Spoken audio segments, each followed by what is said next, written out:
Candle Chapter 1. How to Sleep Like It's 1327. Hey guys!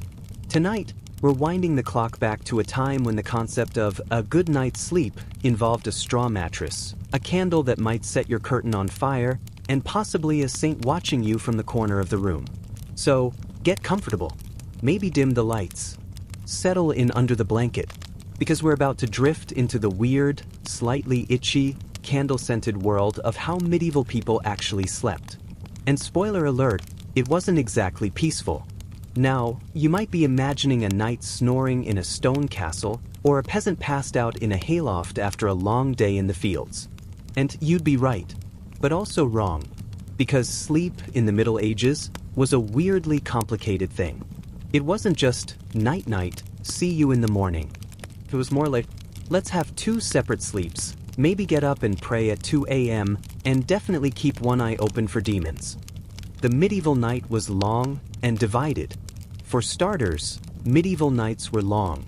We're talking 14 to 16 hours of darkness during winter in Northern Europe. And in a time before TikTok, that left people with quite a bit of nothing to do. So instead of sleeping straight through, most medieval folks followed a rhythm we now call segmented sleep. Basically, they'd go to bed sometime after dusk, let's say around 8 or 9 p.m., and then sleep for a few hours. That was called the first sleep. Then, like clockwork, they'd wake up in the middle of the night for a few hours, do some light activities, and then go back to bed for their second sleep. And by light activities, I mean anything from praying, reading, or checking on the livestock, to, well, other more personal forms of night devotion. Monks, for example, used that time for prayer. Peasants sometimes mended tools or checked the fire. Couples, well, they made good use of that window too, since the church said nighttime was the most honorable time for conjugal activity. Because of course it did. The first record of this pattern shows up in 9th century texts, and by the 13th century, it was so normal that nobody even bothered to explain it. People just did it. One medieval doctor even recommended waking up after the first sleep to digest your dinner properly, because apparently lying there unconscious for 8 hours straight was considered unhealthy. So, if you ever wake up at 3 a.m. and can't get back to sleep, congratulations, you're basically living like a 14th century peasant. Where you slept, not exactly a sleep number bed. Now, let's talk about the sleeping arrangements. Because bed meant very different things depending on your station in life. For peasants, the sleeping setup was functional. Think, a wooden frame, some rope lattice work, and a sack filled with straw, feathers, or sometimes, if you were unlucky, dried seaweed. You'd share this with your spouse, your children, and probably your dog. Privacy was not a thing. And in some households, everyone slept in one big room, the hearth room, because that was where the fire was. The poor had to make do with warmth over comfort. So, you'd sleep close enough to the embers that you could poke the logs without getting up, and hope you didn't roll too far and singe your nightshirt. For nobles, though, sleeping was practically a social event. A lord's bed was a centerpiece, piled high with feather mattresses, embroidered linens, and heavy curtains. But those curtains weren't just decorative. They were for warmth and occasionally modesty. Because, fun fact, your servants often slept in the same room. Sometimes, they even slept in the bed itself, at the foot of it, a practice charmingly known as bed service. Because apparently, nothing says luxury like sharing a mattress with your valet. Even kings weren't immune to this. Henry VIII's chamber attendants famously slept just a few feet away from him, a royal sleepover every night, with snoring and all. And those elaborate canopy beds? They weren't just fancy, they were functional. Curtains kept out drafts and bugs, but also, they created a sense of privacy in rooms that might house multiple people. After all, your castle wasn't divided into cozy bedrooms. More like one massive echoing hall, with servants, courtiers, dogs, and probably the smell of roast meat lingering in the air. Cozy, what they wore to bed. Medieval nightwear wasn't quite the Instagram aesthetic we have now. Most people just slept in their linen shift, the same one they wore as underwear during the day. For nobles, this might be finely woven and perfumed with lavender or rose water. For peasants, it It was probably rough and smelled faintly of smoke. Wool socks or caps were common in colder climates. And for women, the coif, a small linen head covering, stayed on because hair was considered too private to be seen even by moonlight. And since candles and fireplaces didn't exactly provide consistent warmth, layering was the medieval way to survive winter nights. You'd pile up blankets made from wool, fur, or sometimes even old cloaks. There's a reason medieval beds looked like fabric fortresses. People basically buried themselves alive in bedding. Bedtime beliefs, demons, dreams, and deadly air. Now, the real weirdness begins once we get into what people believed about sleep. Because medieval sleep wasn't just about rest. It was a metaphysical minefield. For one thing, sleep was seen as dangerously close to death. And to be fair, given how cold, smoky, and pest-infested the average medieval home was, that comparison wasn't entirely metaphorical. People genuinely feared night demons, specifically creatures like the mare in Nightmare, which was believed to sit on your chest and smother you. Sleep paralysis? Nope, just demonic oppression. So, before bed, you might say a protective prayer, hang a charm near your pillow, or make the sign of the cross over the bed. Especially if you were unlucky enough to be sleeping alone, which everyone agreed was way more dangerous, spiritually speaking. And then there was the fear of bad air. The medieval concept of miasma, the belief that disease came from foul smells, meant people thought nighttime air could literally kill you. So, you were supposed to close your windows tightly after dusk. Because, sure, fresh air was fine during the day, but at night? Deadly. Also, dreams were considered potentially prophetic. Monks even kept dream journals. If you dreamed of water, it meant tears or illness. If you dreamed of bread, it meant prosperity. And if you dreamed of someone dead, well, either they missed you or they wanted something from you. The church, as usual, had mixed feelings about it all. Dream interpretation bordered on pagan superstition, but ignoring dreams entirely could mean missing a divine message. So, people walked a theological tightrope between this dream is from God and this dream is from Satan. The sleep of the saints and the sinful. If you were especially devout, or pretending to be, sleep was something to resist. Saints and mystics often bragged about how little they needed. Take Catherine of Siena, who reportedly slept less than 2 hours a night and often on bare boards, because apparently holiness required chronic insomnia. Then there was Thomas à Kempis, who slept sitting up so he wouldn't get too comfortable. And monastic orders had strict sleep schedules that would make any modern insomniac feel seen.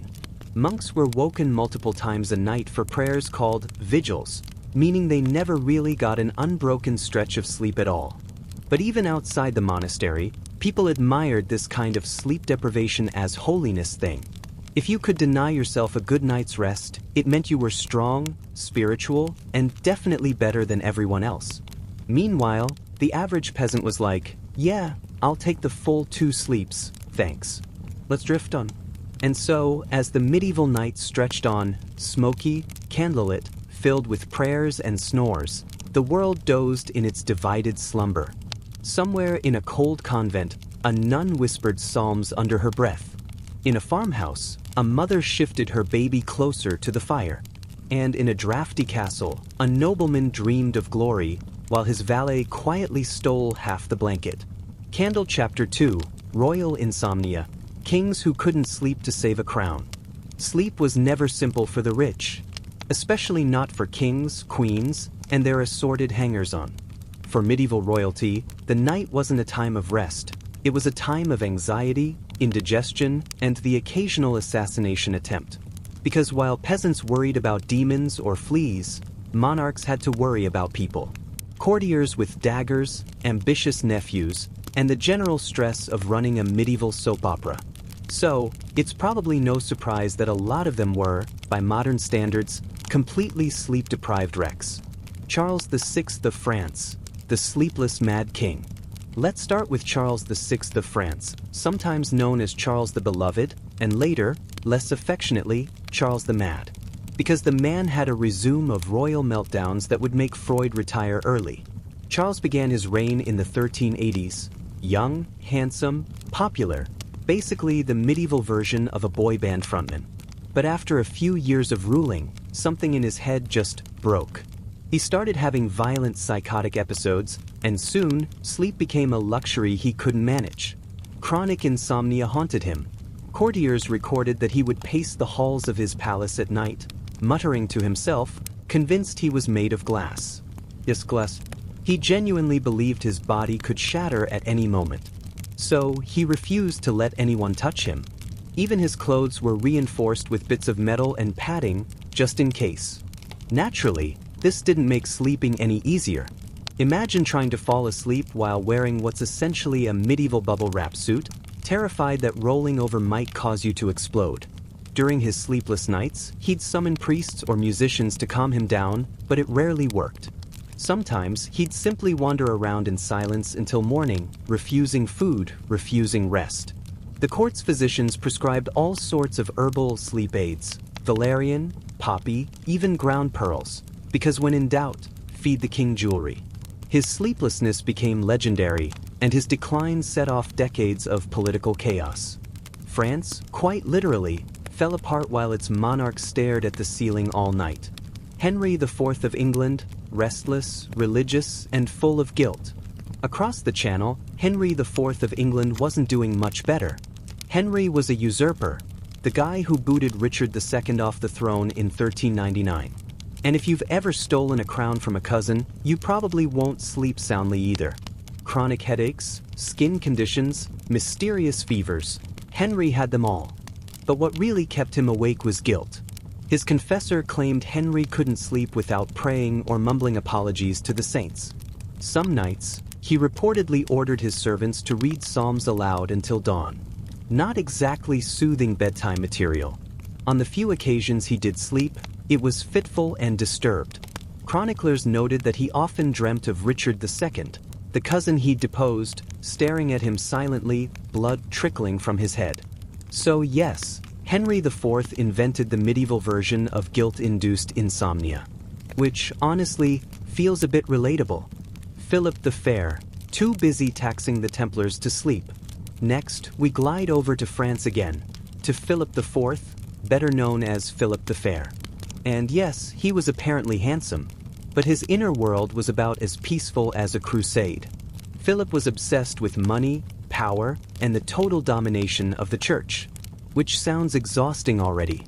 He launched wars, restructured the economy, and, most famously, destroyed the Knights Templar. And after he'd burned most of them at the stake, he started having, let's call them troubling nights. Chronic pain and insomnia plagued him in his later years. He blamed curses, demons, and bad humors, which is medieval for stress-induced hypertension and guilt. Templar legends say that before he died, Philip couldn't sleep for days, haunted by nightmares of Jacques de Molay, the last Grand Master, cursing him from the pyre. And whether or not that's true, Philip did die unexpectedly after a hunting accident, which, if you were superstitious, kind of looked like divine retribution for all those sleepless nights of heretic burning. Isabella of Castile, sleep deprivation as a lifestyle. Then there's Isabella of Castile, who, along with Ferdinand, financed Christopher Columbus and ruled Spain like it was her divine right to micromanage. Isabella believed that rest was weakness. Sleep, she said, was for those without purpose. Which sounds like something you'd find on a toxic productivity meme, except she meant it literally. She'd go days without proper rest during military campaigns, often sleeping fully dressed, sitting up in a chair, ready to issue orders at any moment. Her confessors tried to convince her that sleep was part of God's design, but Isabella countered that so was martyrdom. And it's hard to argue with someone who's already planning to canonize themselves. It's said that during the siege of Granada, she barely slept at all for weeks, checking reports, praying, and pacing her tent until dawn. The chronic insomnia took a toll. In later life, she suffered from migraines, fainting spells, and a near-constant tremor. And yet, she still considered it proof of divine favor. The less she slept, the holier she became. Because apparently, holiness was an extreme sport. Charles V of the Holy Roman Empire, the emperor who slept like a monk. Now, not all sleepless monarchs were tragic. Some were just weirdly committed to early bedtimes. Take Charles V, Holy Roman Emperor, 16th century. He was the kind of man who took daily routines very seriously. Every night, he went to bed at exactly 8 p.m., not because he was tired, but because it was the Christian hour. He'd wake up before dawn, attend Mass, and start dictating letters while still in bed, a multitasker before it was fashionable. His attendants recorded that he slept upright in a carved wooden chair rather than lying flat, supposedly to aid digestion and avoid sinful dreams. He also had an odd rule: no candles were allowed near him while he slept. He believed that the flickering flame disturbed the soul's tranquility. So, his chamber had to be completely dark, which, in a 16th century palace full of servants, tapestries, and rats, was probably more terrifying than tranquil. In his final years, after he retired to a monastery, Charles lived almost like a monk, rising before sunrise, fasting, and limiting his sleep to a few short naps. He even kept a coffin in his room as a reminder of death, which is definitely one way to ruin your REM cycle. Louis XIV, the Sun King who needed an audience to fall asleep. Of course, leave it to Louis XIV, the Sun King himself, to turn sleeping into a public spectacle. At Versailles, even going to bed was an event. The couture, the royal bedtime ceremony, was attended by dozens of courtiers. They'd watch the king undress, pray, and climb into bed, while various nobles were granted the honor of handing him his nightshirt or fluffing his pillows. Yes, that was a real job. Fluffer of the royal pillow. And while the ritual looked luxurious, it also meant Louis rarely had any actual privacy. His sleep schedule revolved around ceremony, not rest. He often went to bed late, woke up early, and spent much of the night writing letters or consulting with his ministers, all while suffering from chronic insomnia, gout, and terrible digestion. His doctors prescribed opium and hot baths, but Louis preferred more elegant solutions: incense, lavender, and long theological discussions with his confessor, because nothing says sweet dreams like a 1 a.m. debate about predestination. Let's drift forward. So, between guilt, divine delusions, chronic pain, and endless ceremony, the royal bedchamber was rarely a place of peace. The peasants may have slept on straw and lice, but at least no one was bowing while they took off their socks. Candle Chapter 3: Royal Bedrooms and Sleepless Affairs, Love, Lust, and Midnight Politics. If medieval nights were long for peasants, they were endless for royals. Because once you've got power, servants, and a reputation to maintain, bedtime becomes less about rest and more about performance. The royal bed wasn't just a mattress. It was a stage, a place where alliances were made, heirs were conceived, and half the gossip of Europe began. And if you think that sounds exhausting, well, it was. Most monarchs barely slept because they were too busy trying to keep track of who was in bed, who was supposed to be in bed, and who might be listening from behind the tapestry. The bed as a political tool. Let's start with a simple truth. In royal courts, the bed was politics. A royal wedding night wasn't private, it was public theater. Courtiers were expected to witness the couple's retirement to the bedchamber because nothing says romance like 50 nobles watching you undress to prove your marriage was legitimate. Sometimes they even signed witness statements. Because yes, bureaucracy existed even in the honeymoon suite. Take Louis XVI of France and Marie Antoinette. Their wedding night was an official state event. They were both teenagers, awkward, nervous, and surrounded by people whispering about the importance of securing the dynasty. The royal couple climbed into bed under the watchful eyes of the court, received blessings, and, mercifully, everyone left. The problem was, nothing happened. For 7 years. Louis was too shy, too anxious, or possibly too anatomically confused to complete the task.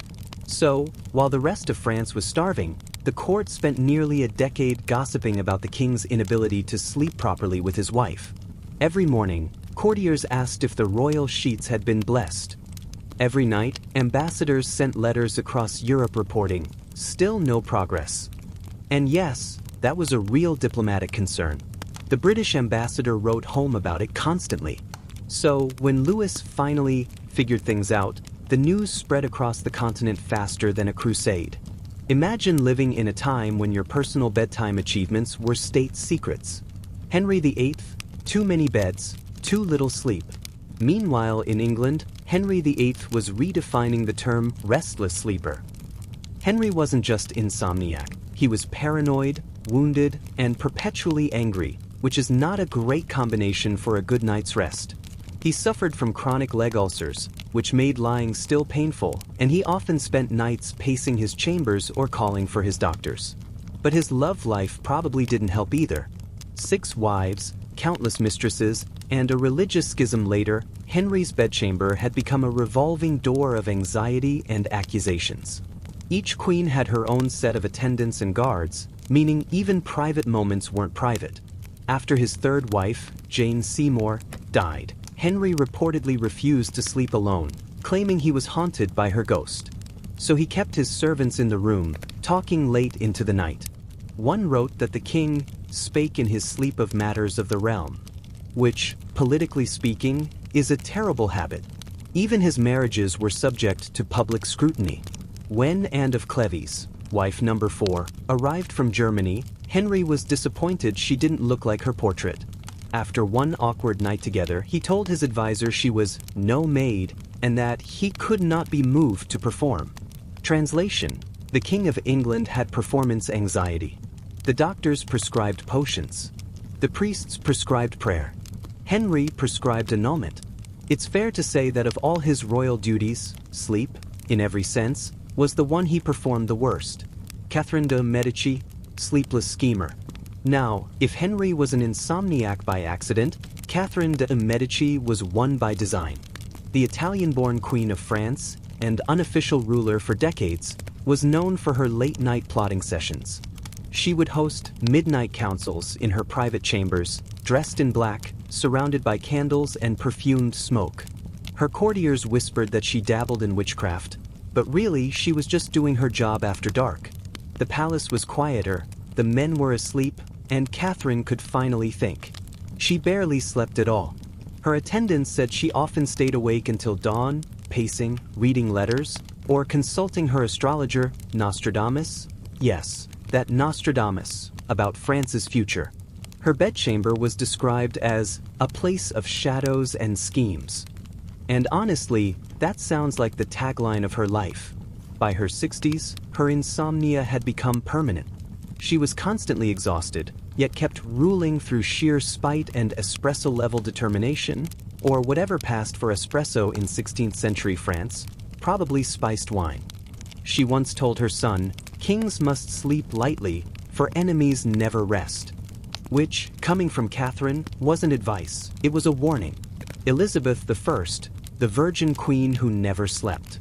Speaking of monarchs who refused to rest, Elizabeth I practically made insomnia her brand. She famously worked late into the night, reading reports, writing letters, and practicing speeches. Her servants complained that she rarely went to bed before 2 a.m., and even then, she'd ring her attendants back in to discuss politics. Courtiers said she would lie awake, whispering prayers, her eyes open in the candlelight. When asked once if she feared death, she replied, "No, but I do not trust dreams." So yes, even the most powerful woman in Europe couldn't get a decent night's sleep. Louis XV, the restless romantic. Jumping ahead a bit, Louis XV of France was the opposite of an insomniac monk. His problem wasn't too little sleep, it was too busy sleep. His court at Versailles revolved around his nighttime routine.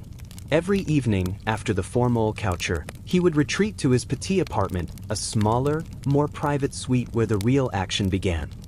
Here, his mistresses, most famously Madame de Pompadour and later Madame du Barry, entertained him until sunrise. There were card games, music, and conversation, all designed to help the king relax. But Louis was never truly at ease. He was bored, melancholy, and riddled with guilt. His doctors recorded that he suffered from sleeplessness, indigestion, and anxiety. His confessor blamed it on sin, his mistresses blamed it on politics, his servants probably blamed it on the sheer amount of pastries he ate before bed. One night, Louis reportedly sighed, "I am the loneliest man in France." Which, coming from someone surrounded by dozens of people at all times, really says something. His insomnia worsened as his health declined, and by the end, he was taking opium just to close his eyes. Versailles never truly slept, and neither did its king. When sleep was a statement, royal sleep habits weren't just quirks, they were propaganda. To sleep little was to seem powerful, vigilant, godly. To sleep deeply was to risk appearing lazy or unworthy. So monarchs developed strange bedtime rituals to prove how disciplined they were. Early rising, midnight prayers, cold baths, endless reading, all designed to show the world they were too responsible to rest. Meanwhile, their servants, advisors, and mistresses yawned in the background, quietly longing for a normal night. But of course, royalty couldn't be normal. Even their dreams had to be political. Drifting on. So as we leave the royal bedchambers, cluttered with candlelight, perfumes, and whispered secrets, let's drift somewhere quieter. To the monasteries, perhaps, where sleep was a sin and dreams were divine warnings. Because if you think kings had weird habits, wait until you hear how monks decided to turn bedtime into a form of spiritual suffering. Candle Chapter 4. Holy Insomnia, How Monks, Nuns, and Saints Tried Not to Sleep, and Sometimes Failed. If the kings and queens of Europe lost sleep out of guilt and politics, the monks and nuns did it on purpose. Because in the medieval mind, holiness wasn't about comfort, it was about endurance. You weren't closer to God by being well-rested. You were closer by being tired, hungry, and faintly delirious. The church versus the pillow. In monasteries, sleep was seen as a kind of moral weakness. It was a small daily death, and giving in to it too easily meant surrendering to the flesh. The early church fathers warned that the devil loved the night, that sleep was when the mind was softest and temptation strongest. So monks were trained to resist it. Monastic schedules were brutal. The day started long before dawn, usually around 2 a.m., with the ringing of the matins bell. That sound meant it was time for prayer, whether or not you'd managed to fall asleep yet. Picture it, a dark stone corridor, the flicker of candles, a line of sleepy monks shuffling to the chapel, robes dragging, eyes half closed. Their breath fogs in the cold air as they chant psalms in Latin, voices echoing off the walls like ghosts in rhythm. After an hour or two of chanting, they'd return to their cells for what was optimistically called rest, usually just sitting quietly until the next bell. And this went on every night, for life. One Benedictine manual even warned novices, "Let no monk love too much the sweetness of slumber, for it dulls the soul," which is medieval for sleep is for sinners. Beds of boards and stones. As for the sleeping arrangements, you can forget anything resembling comfort. Most monastic orders banned soft bedding entirely. Mattresses were filled with straw or reeds, and pillows were considered suspiciously indulgent. Some particularly hardcore monks, like the Carthusians, slept on bare boards covered only by a thin blanket. Others rested fully dressed, so they'd always be ready to rise for prayer. A few even slept sitting up, leaning against the wall or a wooden post, because lying flat was considered dangerously close to laziness. Saint Dominic reportedly slept less than 3 hours a night and often wept through his short naps. Saint Bernard of Clairvaux, founder of the Cistercians, was said to scold monks who looked well-rested. "Brother," he once asked a novice, "have you come here to serve God or to rest your flesh?" Hard to argue with that while you're clutching your one thin blanket at 3 a.m. Nuns in the night watch. If monks saw sleep as temptation, nuns saw it as an enemy to be conquered quietly. In convents, the night routine was a blend of discipline and devotion. Nuns, like monks, rose multiple times during the night for prayers, but they did so in near total silence. The sound of bare feet on cold floors, the rustle of habits, and the occasional creak of old wood, that was the convent's version of nightlife. The idea was to stay always alert, spiritually awake, even when your body begged for rest. Some nuns went to extremes. Saint Catherine of Siena, for instance, famously slept less than 2 hours per night, on a plank of wood, with a log as a pillow. She believed that every moment spent asleep was a moment lost to God. Her confessors begged her to sleep more, warning that her health was failing. She refused, claiming her body would rest when her soul was done serving. She eventually collapsed from exhaustion and died at 33, which the church promptly declared saintly rather than tragic, because of course it did. Others practiced smaller nightly mortifications. Some nuns tied cords around their arms or thighs so that if they dozed too deeply, the discomfort would wake them. Others sprinkled their beds with twigs or placed rough stones beneath their blankets. Basically, they turned sleep into a minor act of suffering. And yet, despite all this holy sleep deprivation, convents weren't joyless. There are records of nuns quietly laughing during night prayers, or whispering to each other on their way back to bed.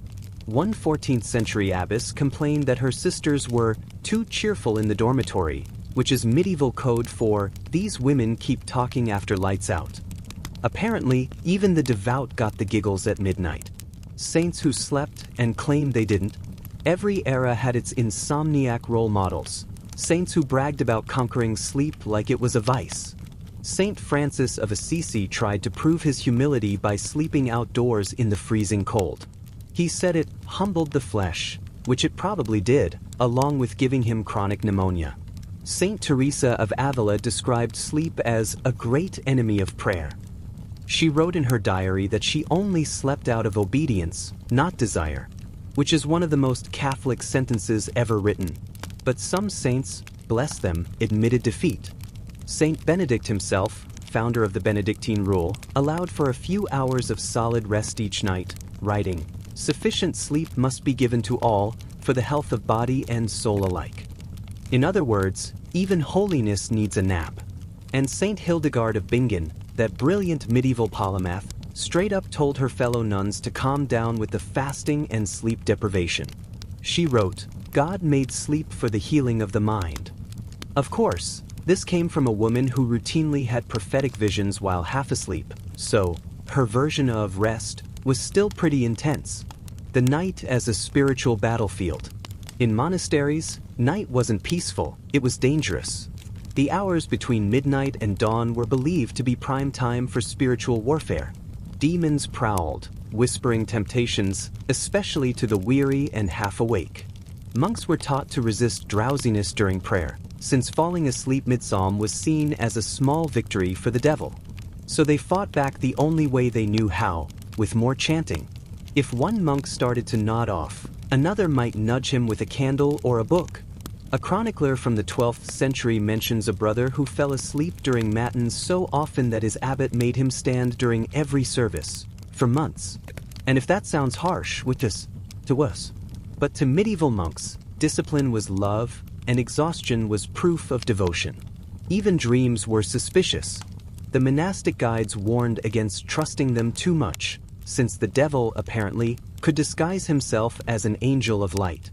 The safest dream, they said, was none at all. Holy napping. Still, despite all their attempts at sleeplessness, monks and nuns found sneaky ways to nap. Carthusians, who were basically professional introverts, scheduled short rests between prayers, often lying in their cells for an hour at a time. They called it recollection, which was just pious branding for, "I'm taking a nap." Pilgrims and traveling friars were allowed brief, holy sleeps along their routes, especially in chapels or under trees.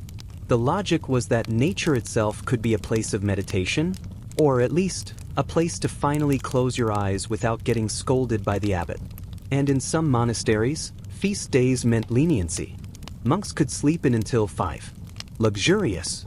Nuns who dreamed of heaven. While the men were busy fighting off sleep like it was sin itself, women in convents often turned their dreams into visions. Records from 13th century Germany tell of nuns who claimed to have seen heaven while asleep, radiant gardens, angels singing, even glimpses of Christ. These visions were written down by confessors and circulated as divine proof that God sometimes spoke through fatigue. One nun reportedly dreamed of Jesus handing her a pillow, telling her to rest in his heart. Her confessor wrote that down as a miracle, though it might have just been her body begging for an actual nap. Still, it shows how complicated medieval attitudes toward sleep really were. It was a danger, a temptation, and yet, also a doorway to the divine. The sound of the cloister at night. If you could somehow time travel into a 13th century monastery after dark, it would feel eerily calm. The halls would echo with the low hum of chanting, then fall silent again. Candles would flicker in small alcoves. The smell of wax and stone dust would hang in the air. A bell would ring, soft but insistent, calling the brothers to prayer once more. Somewhere, a tired monk would sigh, stand, and shuffle into line. He wouldn't complain. He'd just do it again, because that's what faith looked like, obedience in the dark. And maybe, between the prayers and the chanting, a few of them managed to find something like peace, even if it only lasted a few minutes before the next bell. Drifting on.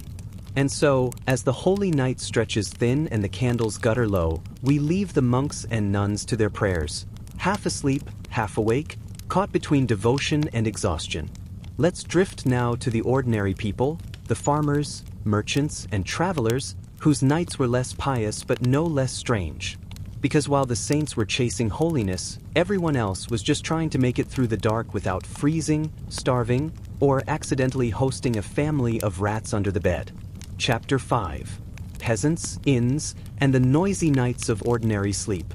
If you think medieval peasants spent their nights peacefully asleep after a long day's work, think again. The truth is that medieval nights were loud, cold, crowded, and occasionally dangerous.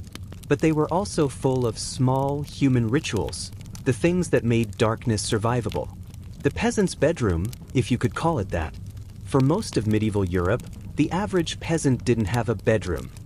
They had a bed corner. A typical peasant house, especially before the 14th century, was basically one room, a packed earth floor, a hearth in the center, smoke curling up through a hole in the roof.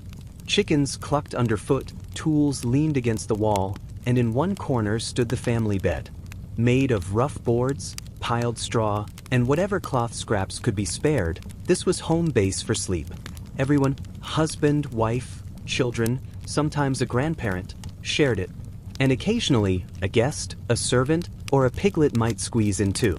Because warmth mattered more than privacy. So when we say, the medieval family bed, what we really mean is a living pile of humans and animals generating heat through sheer proximity. And it worked. Sort of. Of course, this meant that sleep was anything but silent. Snoring, babies crying, dogs scratching, someone coughing up half a lung. It was a symphony of small noises. If you woke up in the middle of the night, you didn't get up to check your phone. You just stared into the dark, listened to the fire crackle, and maybe whispered a quick prayer that the thatch roof wouldn't catch fire. Layered sleep. The two shifts of the night. Medieval people didn't sleep in one long stretch like we do today. Instead, they had what historians call segmented sleep, or the first sleep and second sleep pattern. Here's how it worked. People went to bed not long after sunset, maybe around 8 or 9 p.m. They'd sleep for 4 or 5 hours, the first sleep. Then they'd naturally wake up somewhere around midnight. This wasn't insomnia. It was normal. For the next hour or two, they'd sit up, stir the fire, pray, talk quietly, maybe even visit neighbors. Some couples used the time for, let's say, marital activities. Manuals of the time even recommended midnight as the best hour for conception. Apparently, God was less judgmental when everyone else was asleep. Then, around 2 or 3 a.m., they'd settle back down for their second sleep, another few hours until dawn. It was a rhythm shaped by candlelight and darkness, not by alarm clocks. And it meant that the medieval night wasn't really a time of stillness. It was a gentle cycle of wakefulness and rest. Sleeping in company. Privacy was a luxury only nobles could afford. For peasants, sleeping was communal. If you were traveling, say, a merchant, pilgrim, or wandering laborer, you didn't check into a nice private inn room. You got a spot in the common hall. Imagine a smoky room full of strangers, snoring, mumbling, and occasionally talking in their sleep. You'd roll out your blanket, curl up as close to the fire as possible, and hope no one stole your boots while you were unconscious. One traveler in the 14th century complained that he'd rather sleep in a ditch than share an inn room with 10 flatulent Saxons. Can't blame him. In cities, poor laborers often rented shared beds by the night. Literally one bed, several people, rotating shifts. Some historians call it hotbedding, which sounds scandalous but was mostly just pragmatic. It kept costs down and kept you from freezing. And while the nobility might scoff at such arrangements, the truth is, even they didn't sleep alone. Servants often shared their master's rooms. Guards slept on benches near doors. A noble couple's chamber could easily have 3 or 4 people breathing in it by morning. Medieval privacy, in short, didn't exist. The night watch. In towns and villages, someone always had to stay awake. Before the invention of reliable locks or police forces, security depended on night watchmen. Locals paid, barely, to patrol the streets, watch for fires, and chase off drunks or thieves. They carried lanterns and wooden rattles, and they weren't exactly silent about it. Chronicles describe them shouting the hour, "It is midnight and all's well," every 60 minutes, just to prove they were awake. Which, if you were trying to sleep, was probably infuriating. And yet, those calls became part of the night's rhythm. You'd hear them echoing through the streets, marking the slow passage of hours until dawn.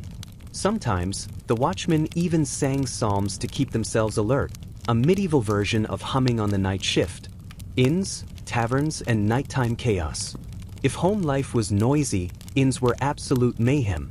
Picture it, a 2-story timber building reeking of ale, horses, and humanity. The lower floor was a tavern. Upstairs were sleeping quarters, or, more accurately, a single open attic where travelers crashed side by side. No partitions, no privacy. Just snores, burps, and the occasional fistfight. Beds were rented by size. The cheapest option was literally just floor space by the wall. And if you were lucky enough to get an actual bed, you might find the straw full of fleas. Bedbugs weren't a figure of speech. They were everywhere.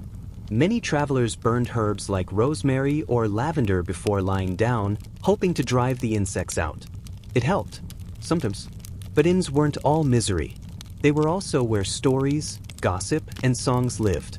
A place to trade rumors, drink warm ale, and maybe fall asleep mid-sentence while someone strummed a lute nearby.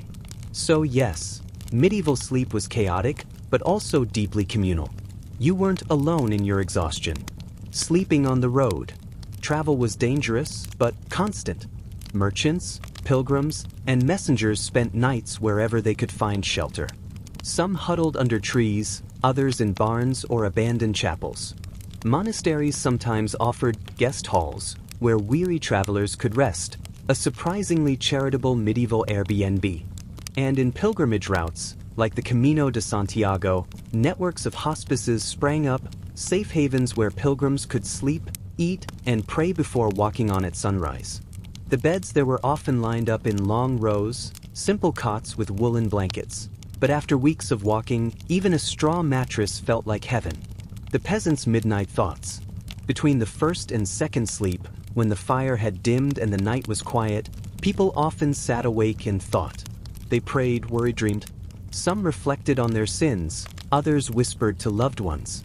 In those few dark hours, the medieval world paused. No plow, no loom, no shouting overseer.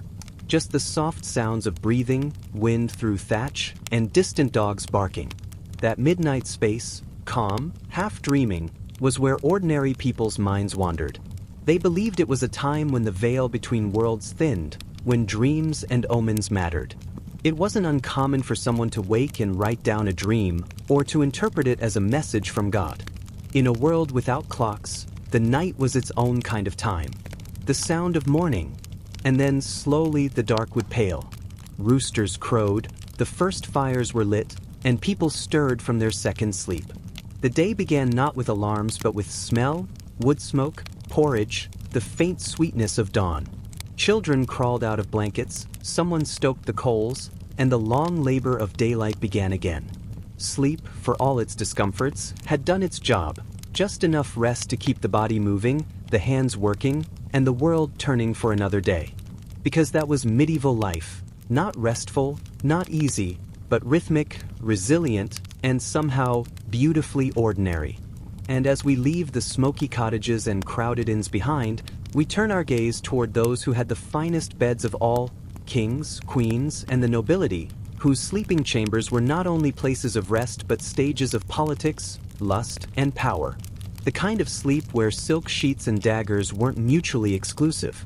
Crown Chapter 6, The Royal Bed, Power, Passion, and Politics Between the Sheets.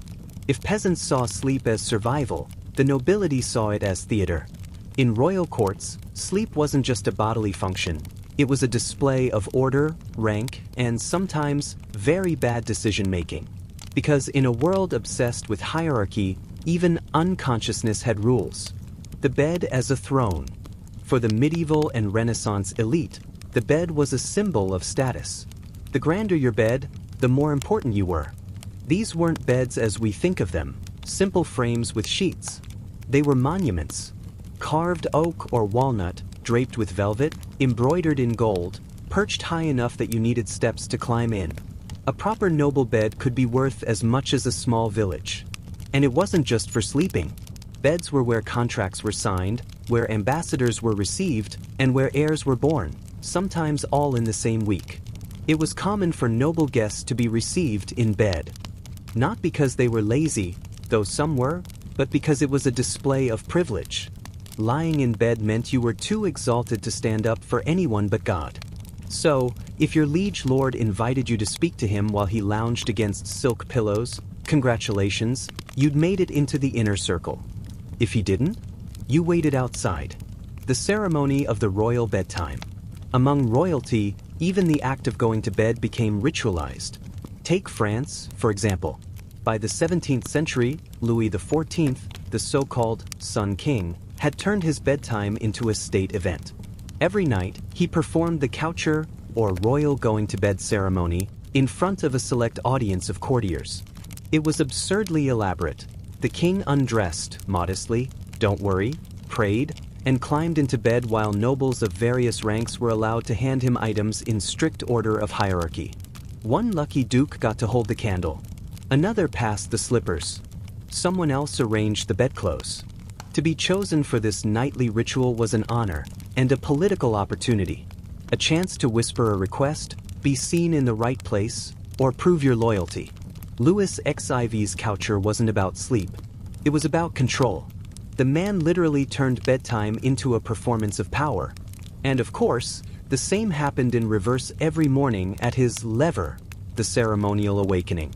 Louis would wake up surrounded by courtiers. In reality, he'd been awake for hours, issue commands, and let his nobles compete to hand him his wig.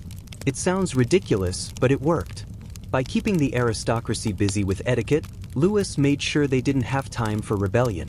So yes, while peasants were shivering on straw, the King of France was weaponizing pajamas. The Queen's bedchamber. Royal women had their own sleep-related theatrics. A queen's bed wasn't just personal, it was public property. Childbirth, for instance, was a spectacle. When a queen went into labor, dozens of witnesses were summoned to ensure the baby's legitimacy. Marie-Therese, Louis XIV's wife, gave birth surrounded by so many courtiers that she reportedly fainted from the heat and noise. Privacy was a myth. Nobility, clergy, and servants crowded around to confirm that yes, the royal heir had indeed emerged from the royal womb. And once the ordeal was over, the mother's bed became a kind of throne of recovery. She would receive visits and congratulations, still pale and exhausted, as etiquette demanded she remain publicly visible.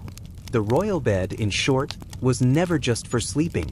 It was a stage, a womb, a throne, and occasionally, a prison.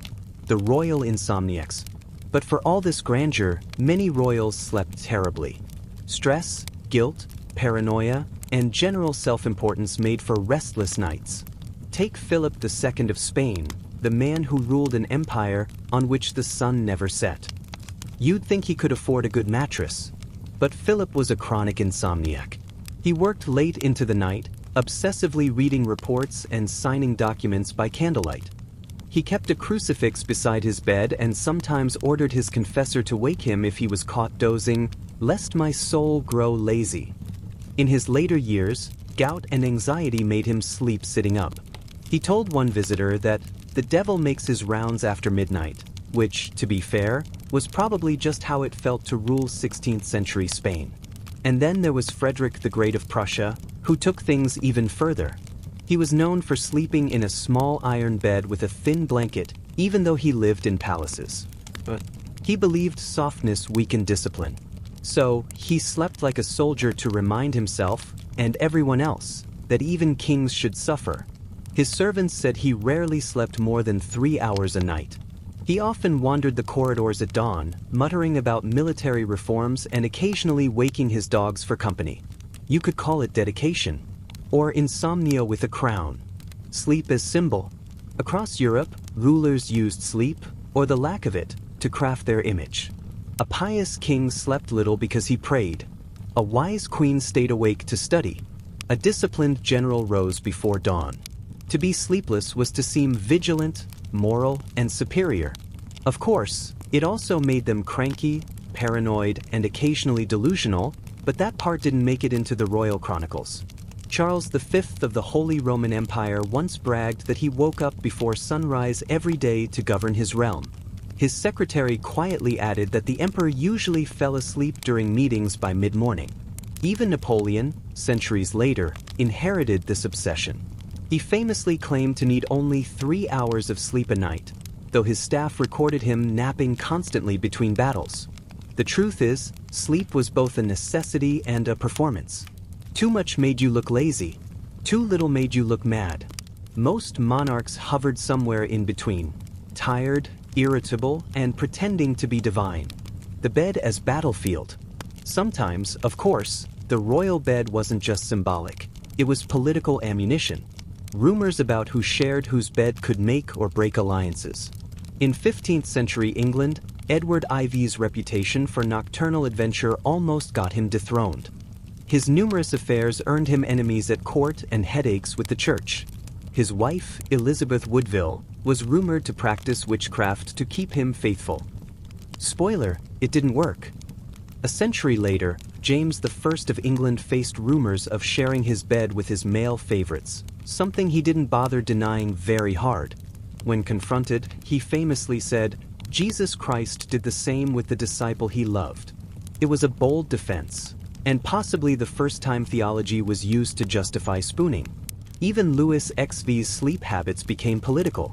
His private Deer Park apartments at Versailles housed a rotation of young mistresses chosen by courtiers to keep the king relaxed. Whispers of who spent the night were spread through the palace faster than candle smoke. For some families, securing a daughter's place in the king's bed meant a lifetime of wealth and titles. So yes, royal sleep was an economy all its own. The sound of royal nights. Despite all the grandeur, the royal night wasn't peaceful. Candlelight flickered on painted ceilings. Pages whispered. Dogs padded across the marble floors. Somewhere in the distance, musicians played soft nocturnes for a sleepless monarch. Even in their most luxurious chambers, the kings and queens of Europe were often as restless as the peasants who snored on straw.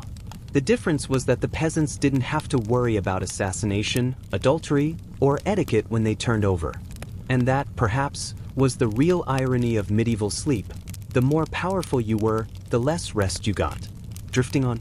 So as we draw the bed curtains on the noble classes, perfumed, gilded, and perpetually awake, let's drift to another kind of sleepless soul. Not royal, not poor, but learned. The thinkers, alchemists, and doctors who spent their nights studying the very nature of sleep itself. They didn't sleep much either, but they thought about it more than anyone. Test Tube Chapter 7. Scholars, Alchemists, and the Strange Science of Medieval Sleep.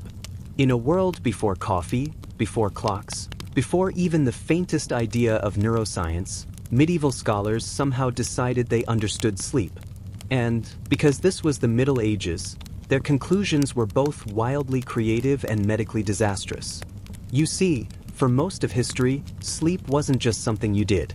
It was something that needed explaining, preferably in Latin, preferably by a man who'd never had 8 hours in his life. When sleep was a fluid, let's start with what they believed. Medieval medical theory was based on humoral balance, the idea that the body was made up of 4 fluids: blood, phlegm, black bile, and yellow bile. If those were in harmony, you were healthy. If not, you were doomed to an exciting death by leeches.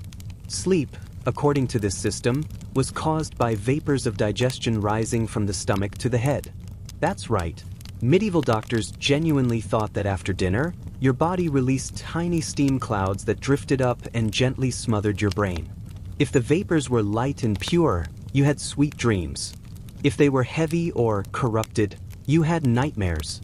Which means, yes, in a way, medieval science officially blamed bad dreams on indigestion. And honestly, fair. The University of Sleeplessness. By the 13th century, universities were spreading across Europe, Paris, Bologna, Oxford, Prague, and the scholars inside them were very busy staying awake. Professors lectured by daylight and read by candlelight. Students copied manuscripts until their eyes burned. Sleep was viewed as a weakness, a surrender of the intellect. One scholar in Paris bragged that he slept but 3 hours a night, for learning demanded wakefulness. He died at 36, but let's not ruin the morale. The great minds of the age, like Thomas Aquinas or Albertus Magnus, rarely wrote about personal comfort. They treated the body as an inconvenience, a leaky container for the soul. And so, sleep became a kind of moral test. Too much of it meant laziness. Too little meant virtue, or at least an impressive case of migraines. In university dormitories, students often slept 2 or 3 to a bed, wrapped in thin blankets, their ink-stained fingers clutching quills even in dreams. By dawn, the halls smelled of wax, sweat, and ambition. The alchemists' midnight. Then there were the alchemists, those mysterious men and sometimes women who claimed to unlock the secrets of nature by burning, mixing, and very occasionally exploding things. Alchemy was less about gold and more about transformation of matter and of the self. And most of that work happened at night. Alchemists were famous insomniacs. They believed the quiet hours between midnight and dawn were sacred, when the world's hidden forces stirred and the philosophical fire within could best be kindled. They brewed, melted, and distilled in smoky chambers, surrounded by bubbling alembics and cryptic symbols. There's something poetic about it. The candlelight flickering off copper vessels, the scholar half asleep, half mad, muttering over mercury. One anonymous 14th century alchemist wrote, "The wise do not sleep as fools do, for they labor through darkness to find the sun." Translation, I've been awake for 3 days and might be hallucinating. Some of them genuinely believed sleeplessness brought them closer to divine revelation. Others were just too caffeinated on whatever mysterious brews they were testing. The dream theory. Medieval people took dreams seriously, not as random brain static, but as messages. Dreams were divine telegrams, coded warnings, or occasionally demonic tricks. The church fathers debated endlessly about whether dreams could come from God. Augustine thought they could. Gregory the Great warned they were often from Satan. The safest option, apparently, was to assume they were both. Dream interpretation was practically a profession. There were entire manuals, like the Somnial Danielis, a popular dream dictionary that circulated for centuries. In it, dreams were given precise meanings. For example, dreaming of fish meant wealth. Dreaming of cutting your hair meant betrayal. Dreaming of bread meant you were hungry, probably. The logic was flexible. Noble households sometimes hired interpreters to analyze royal dreams. Peasants consulted local wise women. And monks, who dreamed constantly thanks to fasting and early mornings, recorded their visions in great detail. Dreams were one of the few ways the medieval world believed heaven spoke to the common man. Which is sweet, until you remember half those dreams were caused by eating moldy cheese before bed. Sleep and sin. Because sleep was linked to the body, it was also linked to sin. Falling asleep during prayer was a spiritual failure. Sleeping too late was sloth. Sleeping too deeply could make you vulnerable to temptation, or, in monastic terms, nocturnal pollution. Yes, that's exactly what it sounds like. Medieval manuals devoted entire chapters to warning monks against dream sin, the idea that lustful dreams could stain the soul even without conscious thought. One 15th century friar recommended sleeping in cold rooms, on hard beds, and wearing scratchy shirts to dissuade the flesh from wandering. You have to admire the commitment to discomfort. Some monks even prayed for holy insomnia, the gift of wakefulness that allowed more hours for devotion. They'd pace their cells, muttering psalms, convinced that sleeplessness was next to godliness. Modern medicine calls it anxiety. Medieval theology called it discipline. The physician's bedside. Despite the superstition, medieval physicians were obsessed with sleep. They wrote entire treatises about the right way to do it, when, how, and on which side.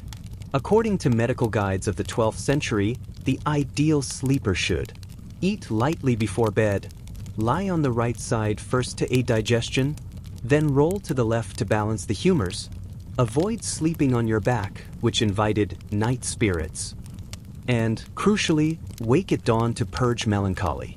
If you slept past sunrise, your humors were believed to congeal, a horrifying mental image that probably scared some people out of bed permanently. Doctors also linked insomnia to moral decay. A patient who stayed up too long was likely overheated in the brain, which sounds suspiciously like burnout. And while they didn't understand REM cycles or serotonin, they did notice patterns. People who slept too much were usually depressed. Those who slept too little were irritable. Their conclusions weren't modern, but they weren't entirely wrong either. Night studies and candle madness. The real victims of medieval insomnia were scholars themselves. Books were precious, light was scarce, and silence was rare. The only time a thinker could truly work was after midnight. But that came at a cost. Chronic exhaustion was common among clerics and philosophers. Candle smoke damaged their eyes, and poor diets weakened their bodies.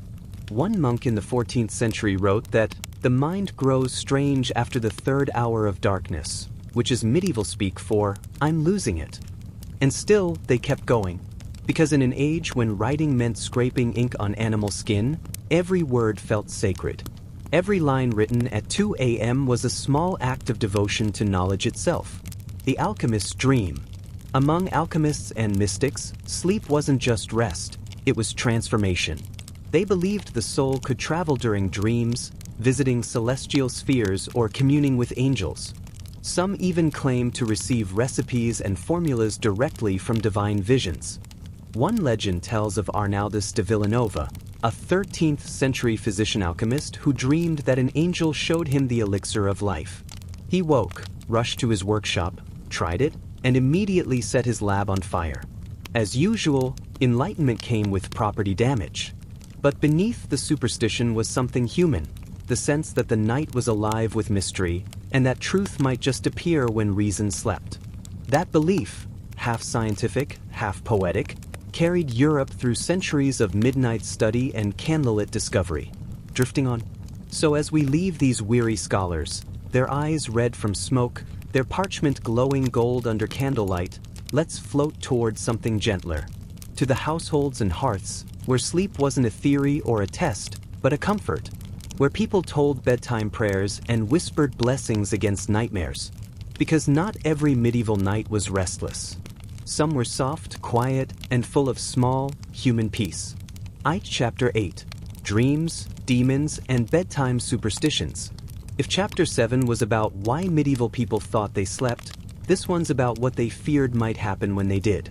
Because the medieval night wasn't just a time to rest, it was a frontier. A liminal zone between the living and the dead, the holy and the damned, the known and the very, very weird. And for a civilization that loved symbolism, nothing was more symbolic than sleep, the little rehearsal for death you performed every night, hoping to wake up again in the morning. The night as a battlefield. Let's start with the basics. In medieval Europe, the night belonged to the devil. Not metaphorically, literally. Daytime was God's realm. Sunlight, reason, order. But once the sun dipped below the horizon, everything reversed. Demons, spirits, witches, and wandering souls all clocked in for the night shift. People genuinely believed that sleep left your body vulnerable, that your soul floated somewhere outside it while you dreamed, and that, naturally, was when dark forces could slip in, which led to a whole library of bedtime superstitions designed to keep your spirit from being hijacked by uninvited guests. The midnight visitor. One of the most common terrors of the Middle Ages was something they called the mare.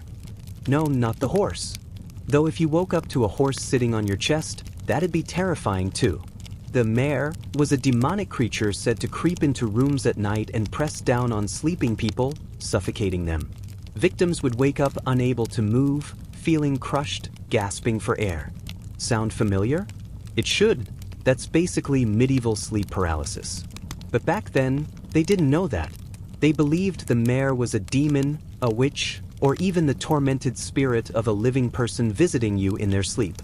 From this old superstition, we get the word nightmare, literally, the nightmare's visitation. And it wasn't confined to Europe. Scandinavians had the Mara, Germans the Alp, and Slavs the Zmora, all variations of the same night visitor, sitting heavy on your chest and whispering in your ear. If it sounds spooky, that's because it was. People took serious precautions against it, hanging iron objects above the bed, since iron repelled evil. Sleeping with a knife under the pillow, which, honestly, seems riskier than the demon. Turning shoes to face away from the bed, so the mare couldn't follow the footprints back to you. And if none of that worked, well, you could always recite the Lord's Prayer until dawn. Dreams from heaven, dreams from hell. The church had a complicated relationship with dreams. On one hand, the Bible is full of them. Joseph's dream interpretations literally saved Egypt. On the other, dreams could just as easily be diabolical illusions. Medieval theologians categorized dreams into 3 types: natural dreams, caused by your body or diet; divine dreams, messages from God or angels; demonic dreams, lies meant to tempt or confuse you. The tricky part was figuring out which was which. For example, if you dreamed of light, purity, or ascending, probably divine. If you dreamed of fire, lust, or serpents, almost certainly demonic. If you dreamed of cheese, you probably ate too much cheese. But the line between sacred and sinister was blurry.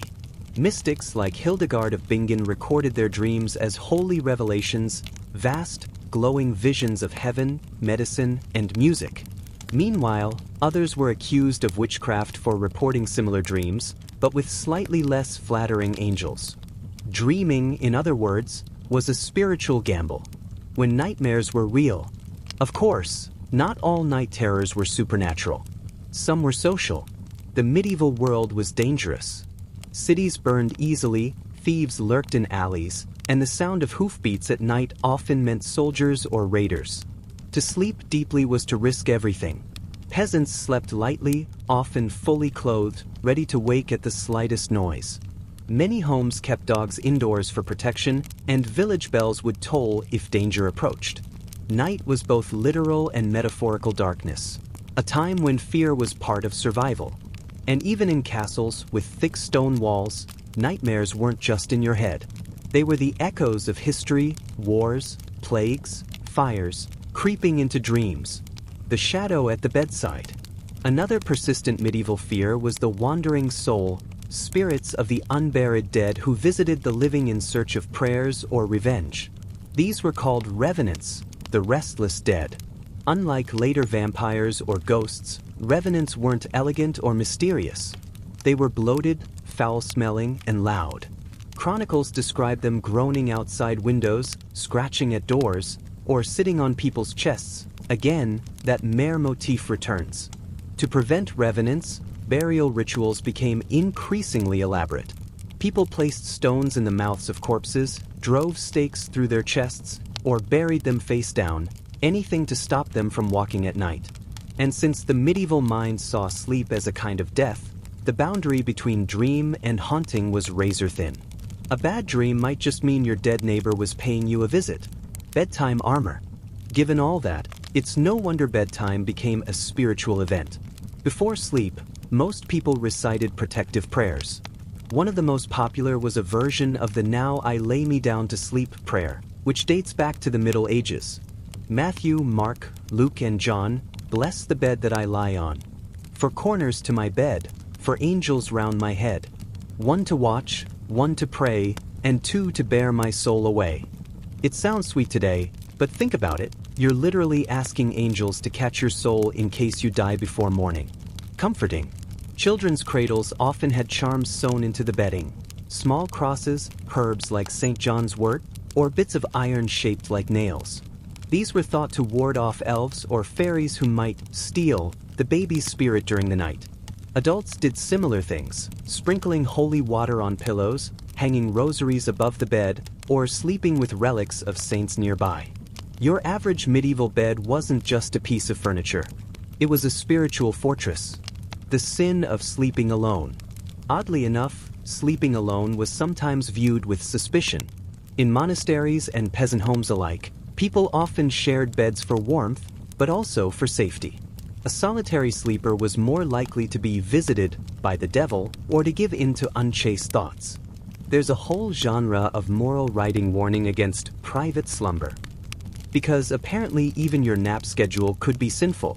Some even claimed the devil preferred to tempt people in bed.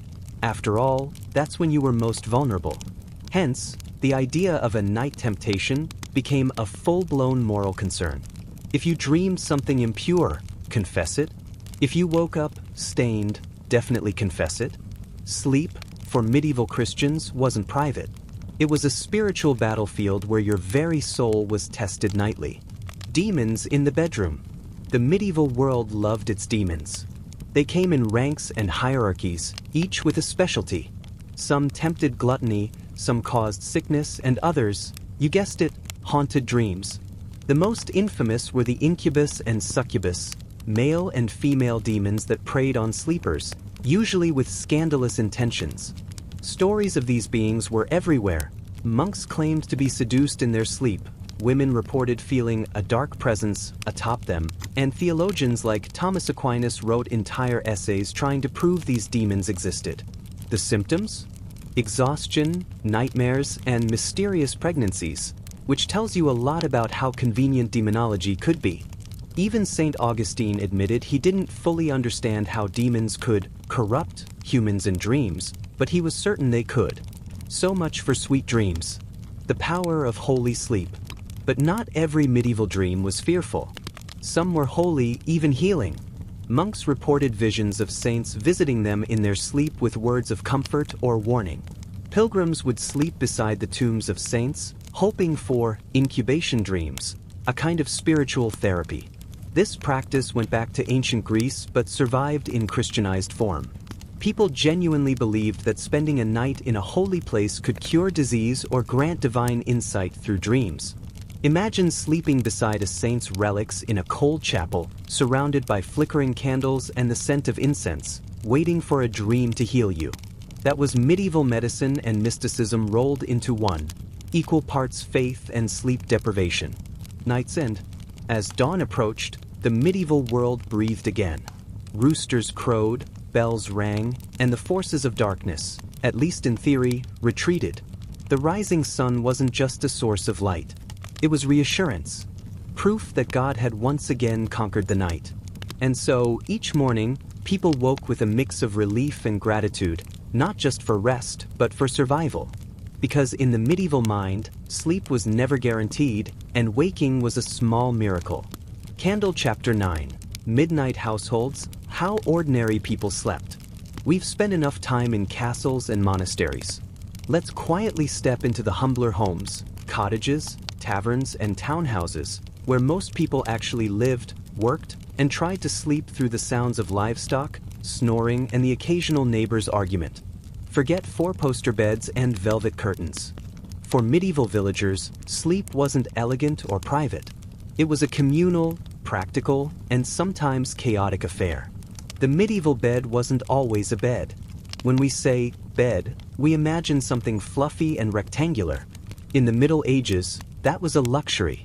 For most people, a bed meant a wooden frame, if you were lucky, covered in straw, hay, or dried reeds, maybe topped with an old blanket or woolen cloth. The straw was sometimes called a pallet, which comes from the French paille, literally straw. Poorer families slept directly on the floor, sometimes with nothing but a cloak or cloak roll for padding. It was itchy, uncomfortable, and, depending on the season, either freezing or filled with bugs. And yet, people made do. Every few weeks, they'd change the straw to avoid fleas, lice, and mold. Though avoid might be too generous a word, it was more like temporarily delay. The well-to-do middle classes might have feather mattresses, but even those were lumpy and uneven, often stuffed with a mix of feathers, wool, and random debris. The kind of thing that looks soft until you lie on it and discover it has sharp opinions. Everyone slept together. Privacy was not a medieval concept. A single room could serve as kitchen, dining area, and bedroom for an entire family, sometimes including servants, apprentices, or boarders. Parents, children, and sometimes guests all shared the same sleeping space, and often the same bed. The average peasant household might have one main bed, sometimes with a truckle or rolling bed underneath for the kids. The wealthy copied this setup too, not out of necessity, but out of tradition. Even noble children often slept in their parents' chambers until adolescence. And this wasn't considered strange or inappropriate. It was normal. People saw sleep as a time for warmth and safety, not solitude. In colder months, you'd pack as many bodies under a blanket as possible because body heat was free and firewood wasn't. There are records of entire households sleeping in one long line, arranged by age and status. Parents at one end, children in the middle, servants or apprentices at the far end, and animals sometimes in the same room. And yes, it smelled exactly like you think it did. The rhythm of first sleep and second sleep. Here's something fascinating. Medieval people didn't sleep all the way through the night. They had what's called segmented sleep. You'd go to bed a few hours after dark, sleep for about 4 hours. This was your first sleep, then wake up around midnight for 1 to 2 hours. During this in-between period, you'd pray, talk, tend the fire, relieve yourself, maybe even visit a neighbor. Then, once you felt sleepy again, you'd settle back down for your second sleep until dawn. This pattern was so common that it appears in medieval literature and court records. People casually referred to their first and second sleep like we talk about breakfast and lunch. Doctors even recommended it. They said waking between sleeps was healthy for digestion and the soul. The hour between them was sometimes called the watch or the midnight vigil. And it wasn't always solemn. Couples were advised that this was the best time for intimate marital duties, which might explain why priests also said it was the best time for confession. The sounds of the medieval night. If you imagine the medieval countryside as silent, think again. At night, the world was alive with noise, just not the kind you wanted.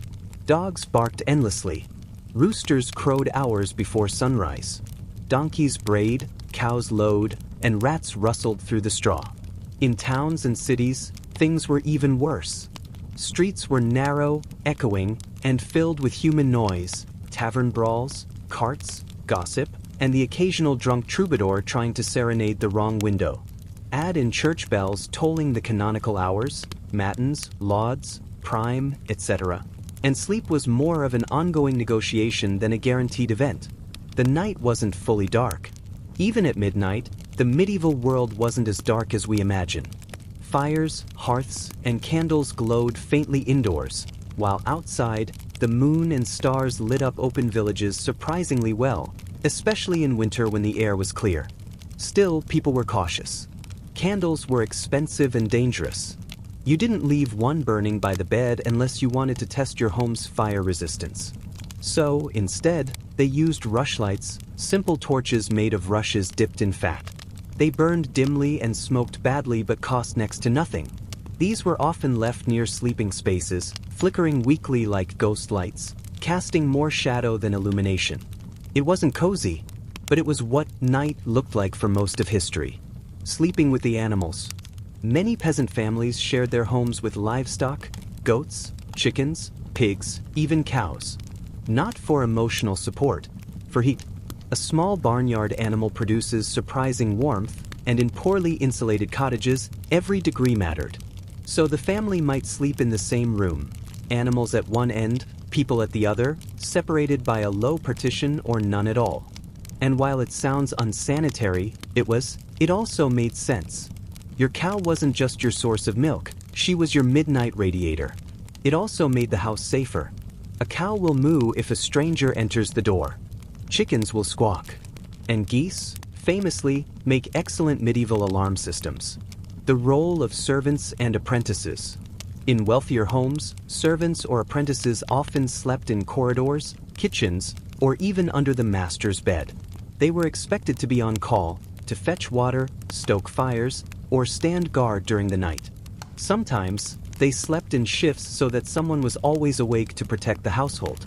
In large manors, there were watching chambers, small side rooms where attendants could doze lightly but respond to a bell at any time.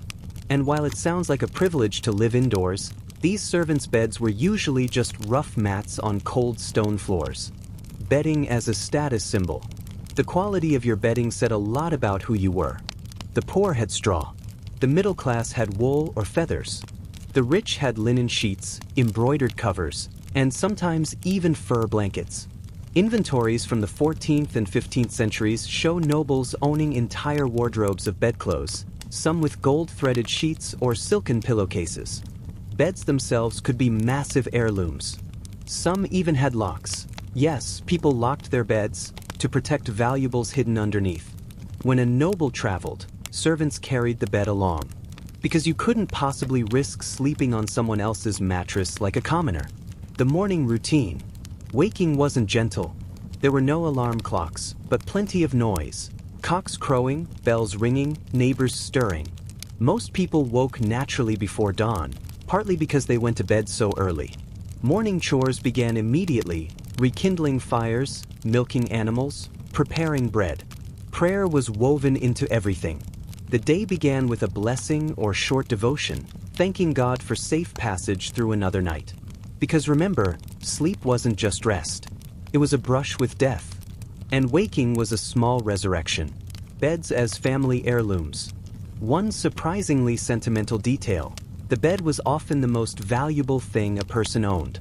When people died, wills frequently listed beds first, sometimes passing them to children, sometimes to friends, and occasionally to servants as a reward. A bed wasn't just furniture. It was a symbol of continuity, of the home's center. It's poetic, really.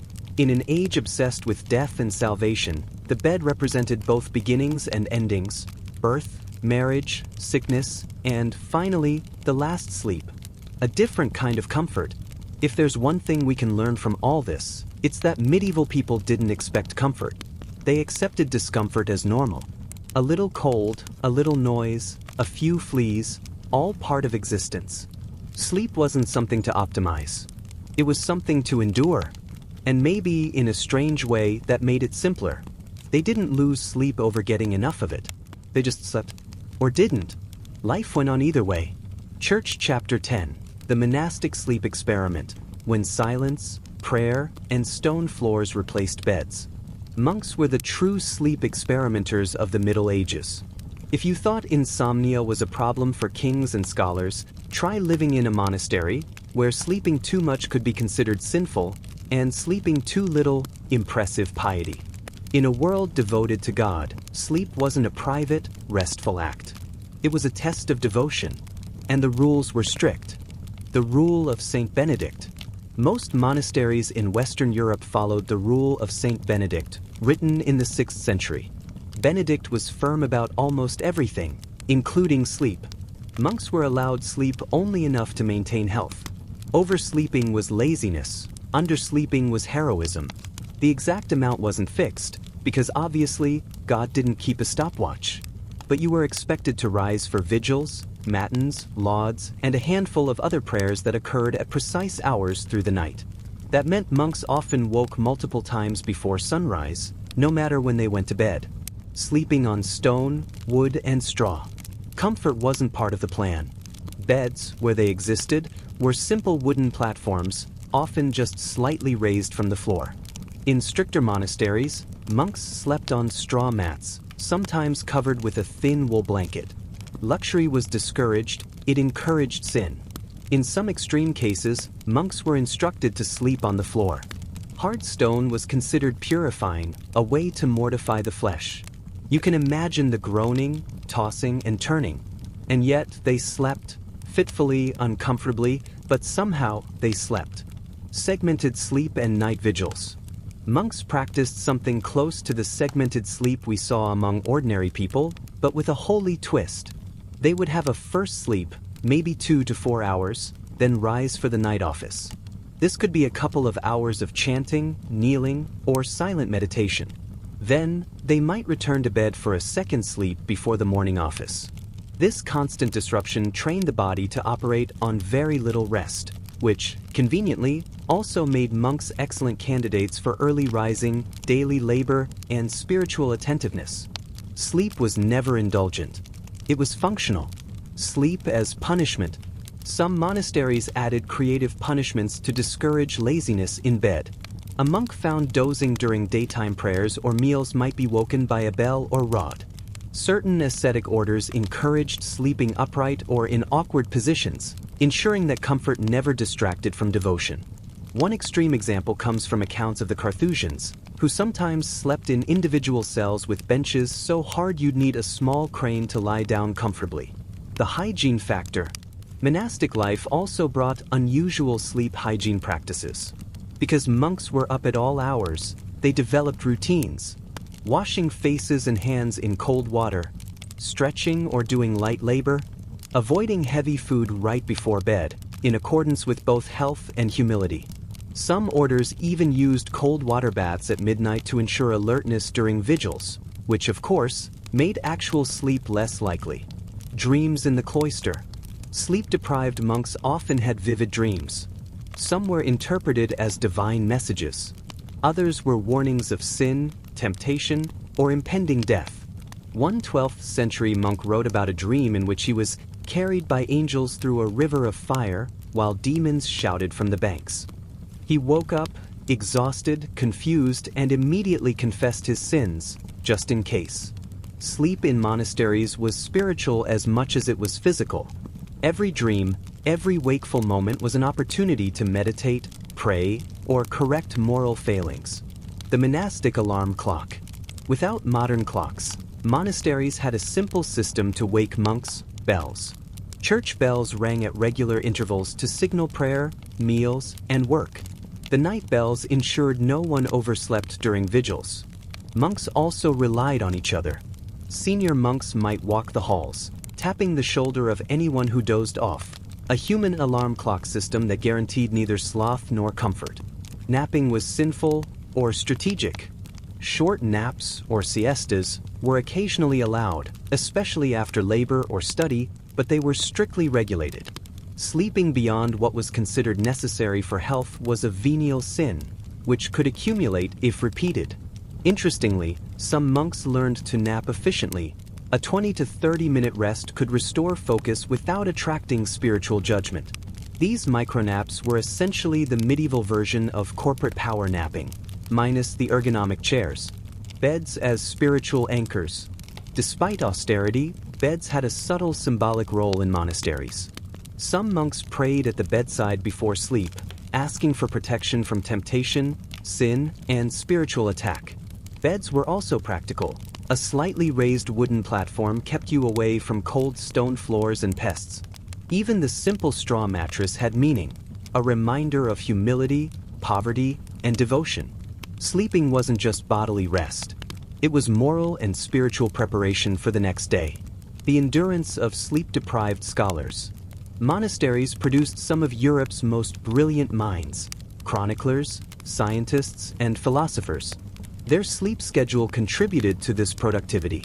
By fragmenting rest and interspersing it with prayer and labor, monks trained themselves to focus in short bursts, producing dense texts under dim candlelight. It wasn't comfortable. It wasn't easy, but it was effective. Monastic innovations. Monasteries also experimented with sleep aids. Some used herbal pillows with lavender, rue, or rosemary, partly for scent, partly for pest control. Others used chants or humming as lullabies, creating a sonic environment that encouraged meditation and calm, even if it didn't encourage deep sleep.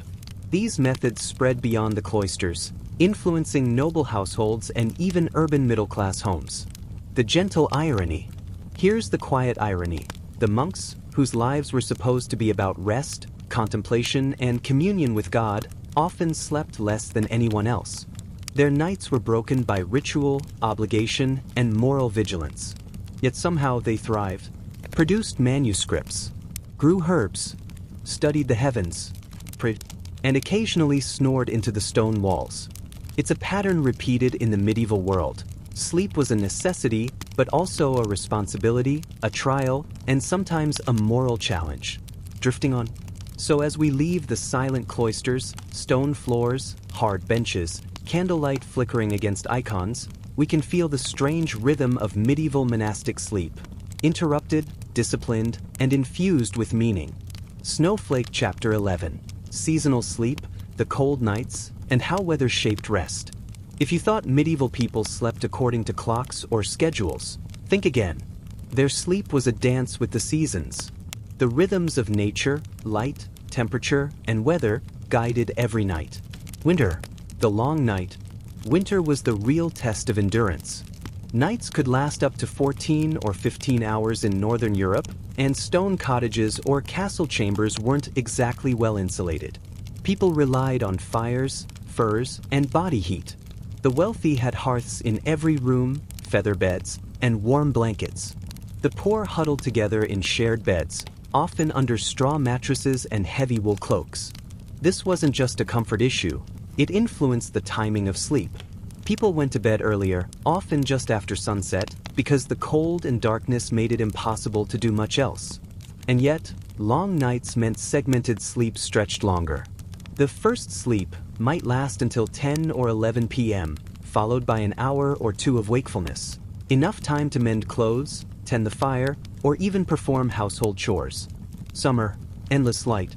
Conversely, summer presented its own challenges. In northern latitudes, daylight extended well past 9 p.m., confusing the body's natural rhythms. Sleeping in warm months was difficult. Houses could become stifling, blankets were too heavy, and insects, mosquitoes, flies, and midges made staying still a form of endurance. Some people slept later into the morning when the sun rose early, but chores still demanded attention. So summer sleep often became fragmented and inefficient, with people napping during the day when possible. Cold stone and insulating innovations. In both castles and cottages, people experimented with ways to manage temperature. Raised beds were standard, keeping sleepers off icy floors. Feathers and wool were prized for insulation, even if they sometimes brought lice. Curtains around beds weren't just decorative, they trapped heat and offered privacy. Rich households sometimes added bed tents or canopy beds with heavy drapes to maintain warmth. In monasteries, the monks' austerity meant no extra insulation. Stone floors and straw pallets kept them cool or painfully cold, which was considered spiritually beneficial. Sleep and illness. Seasonal variations also affected health. Winter colds, fevers, and flu-like illnesses disrupted sleep. People shivered under blankets, coughing, or sweating through layers. Doctors of the time advised extra rest during illness, or, in more moralistic interpretations, that excessive sleep could indicate weakness or spiritual failing. Summer brought its own hazards: heat exhaustion, bites from insects, and restless nights. People often slept with windows open, risking noise, theft, or animal intrusion. The role of fire. Fire was essential not just for cooking, but for warmth during sleep. Wealthier households maintained hearths in or near bedrooms, sometimes keeping embers alive all night. Poorer families relied on a single central hearth and shared warmth from bodies huddled nearby. Firelight also influenced sleep patterns. People often stayed awake just long enough to stoke the fire, read, or talk, making the night an active period, even in winter. Seasonal rituals and sleep. Festivals and holidays also shifted sleep schedules. During Christmas, nights might be shorter, with extended feasts, music, and socializing delaying bedtime. During Lent, austere practices meant earlier bedtimes, stricter fasting, and more prayer. Harvest season in late summer required early rising and long days, often leaving people exhausted but still needing to maintain vigilance at night. Sleep wasn't just a personal activity, it was embedded in social, religious, and agricultural rhythms. Natural light and artificial light. Medieval people slept largely according to sunlight, not clocks. Candles and oil lamps allowed some flexibility, but fire was expensive, so people maximized natural light. During winter, they slept longer and did less evening work. During summer, long daylight hours meant shorter nights and napping in the afternoon. Interestingly, this created a natural seasonal circadian rhythm long before anyone had coined the term. Nightmares and seasonal fear. Fear of demons, witches, and spirits varied by season. Winter was especially ominous. Long nights, cold winds, and death from illness or malnutrition made dreams darker and vigilance higher. Summer, by contrast, brought restless nights due to heat, pests, and disrupted routines. People might wake sweating or anxious, sometimes blaming it on spirits, sometimes on physical discomfort. Either way, medieval sleep was never simple or guaranteed. It was a careful negotiation with nature. Winter comfort strategies. People developed practical adaptations for long, cold nights. Shared warmth. Families and servants slept together. Extra clothing, layers of wool and linen. Animal companionship, cows, pigs, or dogs as heaters and alarms. Fires and embers, tending hearths through the night. Some of these strategies doubled as social bonding. Nothing strengthens family ties like sharing warmth under a freezing roof. Summer sleep challenges. Summer brought its own solutions. Sleeping in cooler locations like cellars or upper rooms. Loosening blankets, sleeping lightly clothed. Using natural airflow to maintain comfort. Open windows or small fans of parchment or cloth. Occasional daytime naps to compensate for restless nights. Sleep remained adaptive, a constant compromise between biology, environment, and social expectation. Monastic adjustments to seasons. Monasteries, with their strict schedules, faced the same seasonal issues. In winter, monks endured longer nights with candlelight, sometimes supplementing warmth with extra clothing. In summer, they suffered from heat and insects, which disrupted vigils and meditation. Seasonal changes didn't alter the ritual, they altered the monks' suffering quotient and presumably their patience. The rhythm of medieval life. Ultimately, medieval sleep was shaped by the world itself. Darkness prompted rest, light prompted activity. Cold demanded huddling and heat-seeking strategies. Heat demanded restlessness and adaptation. Fear, from superstition or danger, influenced wakefulness and vigilance. Sleep was never guaranteed, never private, and always negotiated with both the environment and the social hierarchy. And yet, despite discomfort, superstition, and seasonal variation, people slept. They survived. They passed knowledge, culture, and rituals to the next generation, all under the influence of moonlight, candlelight, and the occasional nightmare. Closing thought. Medieval people lived in a world dominated by light and dark, warmth and cold, fear and superstition. Sleep wasn't just a physiological necessity. It was a social, moral, and environmental phenomenon. Their nights were shaped by seasons, houses, and beliefs. And in learning to adapt, they created a rhythm of life that, while strange to modern eyes, was deeply human, enduring, adaptive, and quietly communal. Crown Chapter 12, Royal Sleep Oddities, when kings and queens couldn't rest. Royal sleep in the Middle Ages was complicated. On paper, it should have been perfect. Feather beds, canopies, heavy curtains, and servants attending to every need. In reality, it was often interrupted, uncomfortable, or downright bizarre. And, of course, a perfect source of darkly comic human observation. Louis XIV and the ritual of waking. Let's start with Louis XIV of France, the Sun King. Louis had an entire ceremonial routine around sleep. His waking was a public spectacle, known as the lever, literally, the rising. Courtiers gathered to witness him dress and leave his bed. Imagine, you've slept poorly, probably twisted awkwardly in a featherbed, only to have an audience watch you yawn, stretch, and shuffle into slippers. Louis's bedchamber was a stage, and his waking a performance, complete with ritual kissing of hands, elaborate dressing, and countless attendants. He slept late by courtly standards, but the audience of nobles ensured that even private sleep had an obligation attached. Edward II and the fear of poison. Sleep in the English royal court could be dangerous. King Edward II reportedly feared poisoning so much that he never slept deeply. Bedclothes were sometimes inspected for tampering, and attendants watched him vigilantly. Deep rest was risky when assassination and intrigue were part of daily life. So royal sleep often amounted to light napping, broken by paranoia. Charles VI and the insomnia of madness. The French King Charles VI, known as Charles the Mad, had infamous sleeping troubles. He sometimes awoke in terror, believing he was made of glass, walking carefully to avoid shattering. His courtiers had to pad the rooms, hold his hands, or follow him to prevent him from breaking in his sleep. Here, sleep wasn't restful. It was a continuation of the king's daily anxieties, intensified by illness.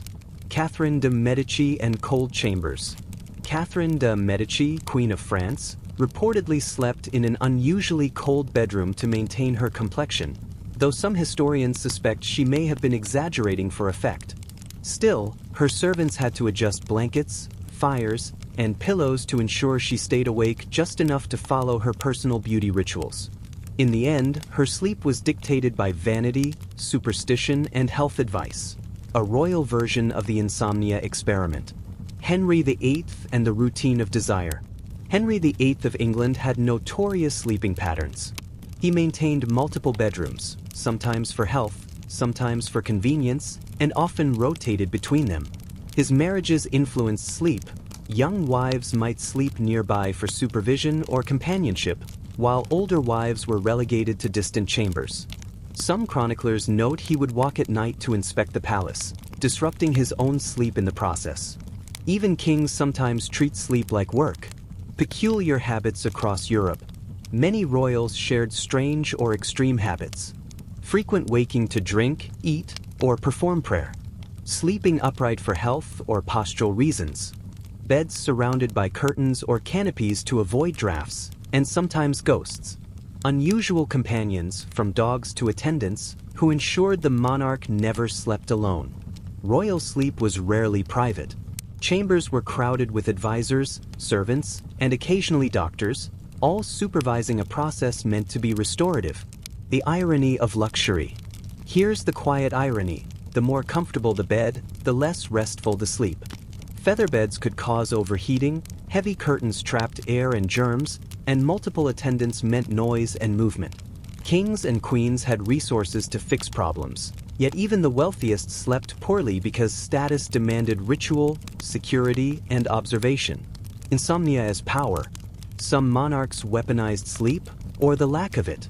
A king awake at midnight demonstrated diligence, piety, or vigilance. Courtiers who slept too much risked social scorn. Being awake was a mark of authority, being asleep was suspect.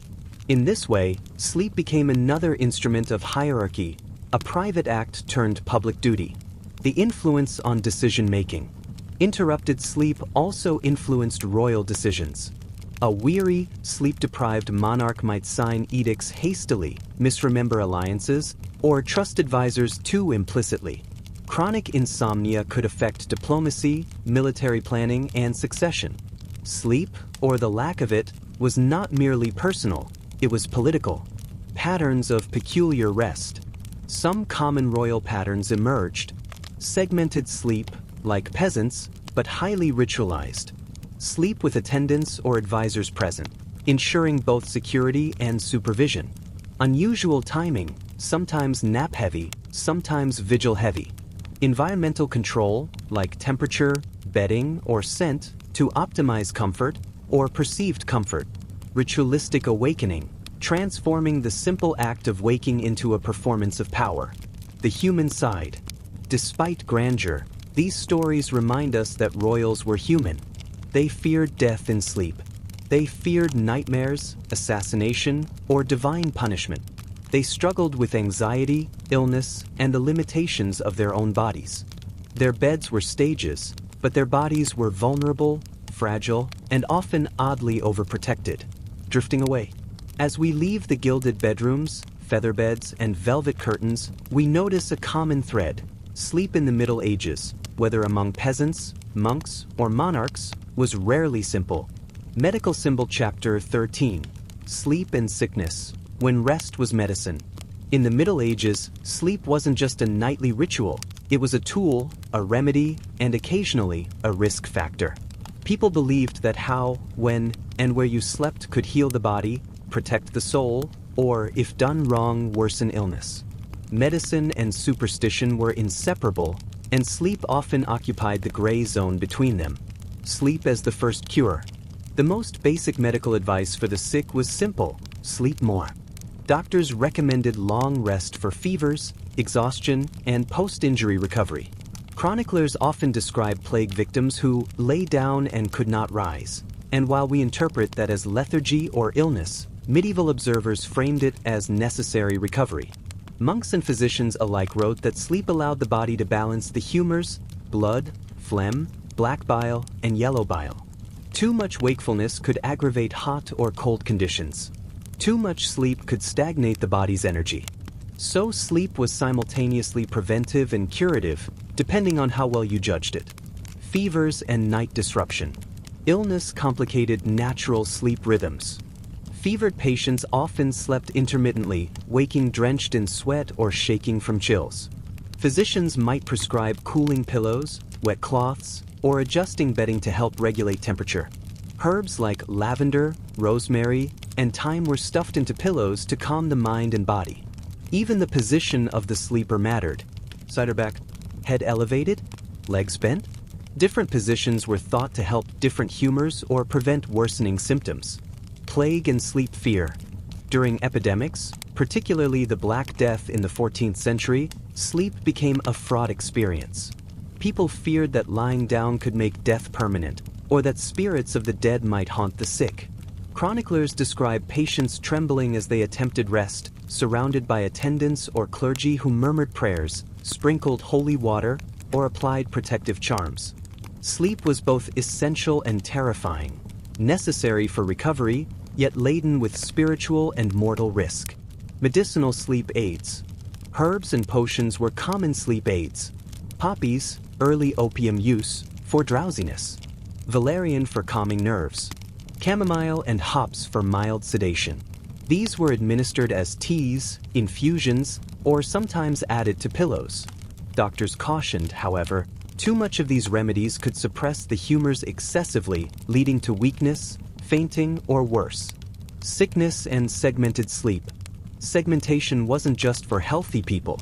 Sick individuals also followed broken sleep patterns. Short naps during the day to conserve energy. Wakeful periods at night for urination, delirium, or delirious conversation. Night vigils imposed by attendants to monitor worsening symptoms. Even in illness, sleep was structured, not spontaneous. Spiritual sleep and healing. Sleep was deeply intertwined with the spiritual understanding of illness. Dreams were sometimes seen as divine guidance for the sick.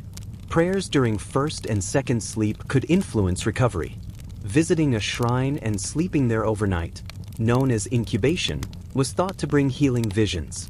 Pilgrims would lie beside saintly relics or tombs, hoping that sleep could convey both physical and spiritual restoration. The bed as a medical tool. Beds became central to medical treatment. Feather beds could lift the patient off damp floors. Sheets and blankets were layered for warmth and comfort. Some doctors recommended hard surfaces for back problems or long-term illness, arguing that soft beds weaken the body. In some cases, pest-infested straw was deliberately changed daily to reduce infection, a surprisingly practical hygiene method. Sleep, emotion, and disease. Mental state was considered as important as physical rest. Anxiety, grief, or fear could prevent sleep and worsen illness. Reciting prayers, reading scripture, or sleeping near family was recommended to calm the mind. Nightmares, especially during sickness, were interpreted as spiritual tests or omens. Sleep was not just medicine, it was therapy for the soul, a necessary ingredient for complete recovery. Doctors, nurses, and nighttime vigilance. Caregivers played a key role in regulating sleep during illness. Monastic nurses or family members stayed awake to monitor fevers, pulse, and breathing. They might wake patients to administer remedies, turn them, or protect against night terrors. Records suggest that even small households practiced round-the-clock vigilance, anticipating both physical and supernatural dangers. Sleep, in other words, was never entirely private, especially when your health was precarious. The irony of rest. Even with all this attention, medieval patients often slept poorly. Pain, fever, cold, or heat interrupted rest. Anxiety about death or spiritual danger persisted. Protective rituals sometimes disturbed more than comforted. Yet sleep remained the ultimate healer. Doctors, clergy, and lay people all agreed, even imperfect rest was better than none. Seasonal considerations and illness. Seasonality compounded challenges. Winter's cold exacerbated illness and made staying warm a priority. Summer heat could dehydrate patients, making sleep restless. The timing of outbreaks, plague, influenza, or other fevers, influenced both sleep patterns and treatment strategies. Again, sleep was adaptive, a negotiation with body, environment, and belief system. Closing reflection. Medieval people treated sleep as medicine, moral duty, and spiritual necessity, sometimes all at once. Even in sickness, sleep was fragmented, ritualized, and fraught with anxiety, yet it remained central to survival. From the quiet cottages to plague-stricken households, from humble pillows to royal beds, the Middle Ages remind us that rest has always been more than biology. It is culture, faith, and adaptation rolled into nightly practice. Paw Prints Chapter 14. Unusual bedfellows, pets, rodents, and household creatures in sleep. Medieval sleep wasn't always solitary. In fact, the boundaries between humans, animals, and pests were often surprisingly blurred. For the average person, sleeping alone was a luxury. Most people slept with multiple species in the same room, sometimes even sharing the same bed. Animals for warmth. The most practical reason for sleeping near animals was heat. Small livestock, goats, pigs, and chickens, were often allowed inside cottages during winter. Dogs and cats were standard companions, providing both warmth and protection from vermin. Even cows sometimes slept in the same room. Their large bodies radiated heat through the night, serving as natural radiators. Imagine a family huddled together with blankets, their dog curled at their feet, a chicken tucked under a blanket, and a pig snoring gently at the head of the bed. Comfort was communal, not private. Pets and affection. Beyond practicality, some animals were kept purely for companionship. Cats, in particular, were beloved for hunting and cuddling. Nobles sometimes slept with lapdogs, and monarchs occasionally surrounded themselves with a small pack for emotional comfort. Interestingly, pets were occasionally treated almost like children. Small dogs or cats might have their own miniature bedding arrangements or be tucked under a blanket. Pests and parasites. Of course, not all bedfellows were welcome. Fleas, lice, and bedbugs were a permanent presence in almost every household. Straw mattresses and communal sleeping meant pests could spread easily. Some records even suggest rodents found their way into beds during winter, seeking warmth alongside humans. Despite this, people adapted. Herbs like lavender, rosemary, and rue were added to beds to repel insects. Cats, of course, did their job silently, hunting mice in the night. Royal pets. Royal and noble households often had more exotic bed companions. Small lapdogs in France and England. Monkeys in Italian courts, sometimes sleeping in cages beside the bed. Birds like parrots, though usually in small cages, were occasionally kept close for entertainment. These animals weren't just pets, they were symbols of status. A king or queen with an unusual creature near their bed signaled wealth, sophistication, and global reach. The bed as a microcosm. In both peasant cottages and noble chambers, the bed became a microcosm of the household. Humans, animals, and pests coexisted in one space. Comfort, warmth, and superstition guided positioning. The night became a shared, intimate environment, sometimes cozy, sometimes chaotic. Superstition and nighttime creatures. Medieval people also believed animals could affect dreams and spiritual well-being. Cats were sometimes seen as protectors against evil spirits. Dogs were associated with loyalty and vigilance, warding off nighttime dangers. Unusual nocturnal sounds, often caused by animals, were interpreted as omens or portents. Sleeping near these creatures was both practical and symbolic. The risks of shared sleep. Of course, sleeping with animals carried risks. Disease transmission from animals to humans was possible, though poorly understood. Noise from restless pets could disrupt segmented sleep. Animals occasionally damaged bedding, stole food, or caused minor injuries. Despite this, the benefits, warmth, companionship, and security outweighed the drawbacks. Monastic exclusion of animals. Monks and nuns rarely allowed animals in sleeping quarters. Silence, purity, and asceticism dictated separate spaces. Monastic bedrooms were largely pest-free but cold and hard. Monks relied on body heat and layered clothing for warmth instead of livestock. This contrast highlights the difference between practical, communal sleeping in lay society and ritualized, disciplined sleeping in religious life. Seasonal influence on animal sleep. Animals were most commonly indoors during winter, when cold and snow made outdoor life difficult. Cats and dogs often followed humans into warm rooms. Livestock might be stabled indoors. Summer nights were less crowded, with animals sleeping outside or in barns. Season dictated the density of animal-human co-sleeping and the overall comfort of the household. The cultural perspective. In literature and records, sleeping with animals was sometimes described humorously or with gentle disdain. Chroniclers noted peasants wrapped in blankets with pigs and geese as part of ordinary life. Nobility sometimes mocked rustic arrangements but adopted similar practices when cold or tired. Ultimately, sharing the night with creatures was both practical and culturally normalized. Closing thought. Medieval sleep, when viewed through the lens of co-sleeping with animals, reveals a world where humans accepted imperfection, noise, and chaos as part of nightly rest. Warmth, companionship, and practicality often outweighed comfort or privacy, creating an environment both strange and profoundly human. Crescent Moon Chapter 15. Dreams, nightmares, and superstition. Sleep in the Middle Ages wasn't just physical rest. It was also an entry point into the spiritual and the unknown. Dreams and nightmares were interpreted, feared, and occasionally revered. They were messages, omens, and even tools for moral instruction. Dreams as divine communication. People believed dreams could carry guidance from God. A good dream might signal favor, blessing, or divine instruction. A recurring dream could warn of sin or upcoming misfortune. Some nobles kept scribes to record dreams as part of spiritual reflection or political decision-making.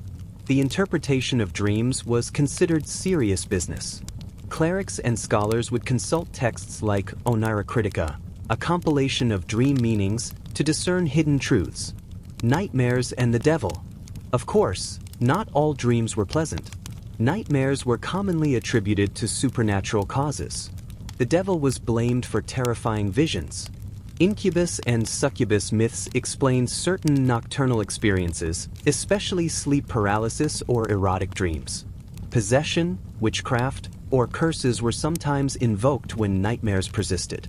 Fear of nightmares could disrupt sleep further, causing fragmented rest or extreme vigilance. Sleep paralysis and the unexplained. Modern science calls it sleep paralysis, but medieval people interpreted it spiritually. Being unable to move during sleep was attributed to demons sitting on the chest. Remedies included sprinkling holy water, reciting prayers, or sleeping near sacred relics. Some believed the position of the bed, facing east for instance, could prevent demonic interference.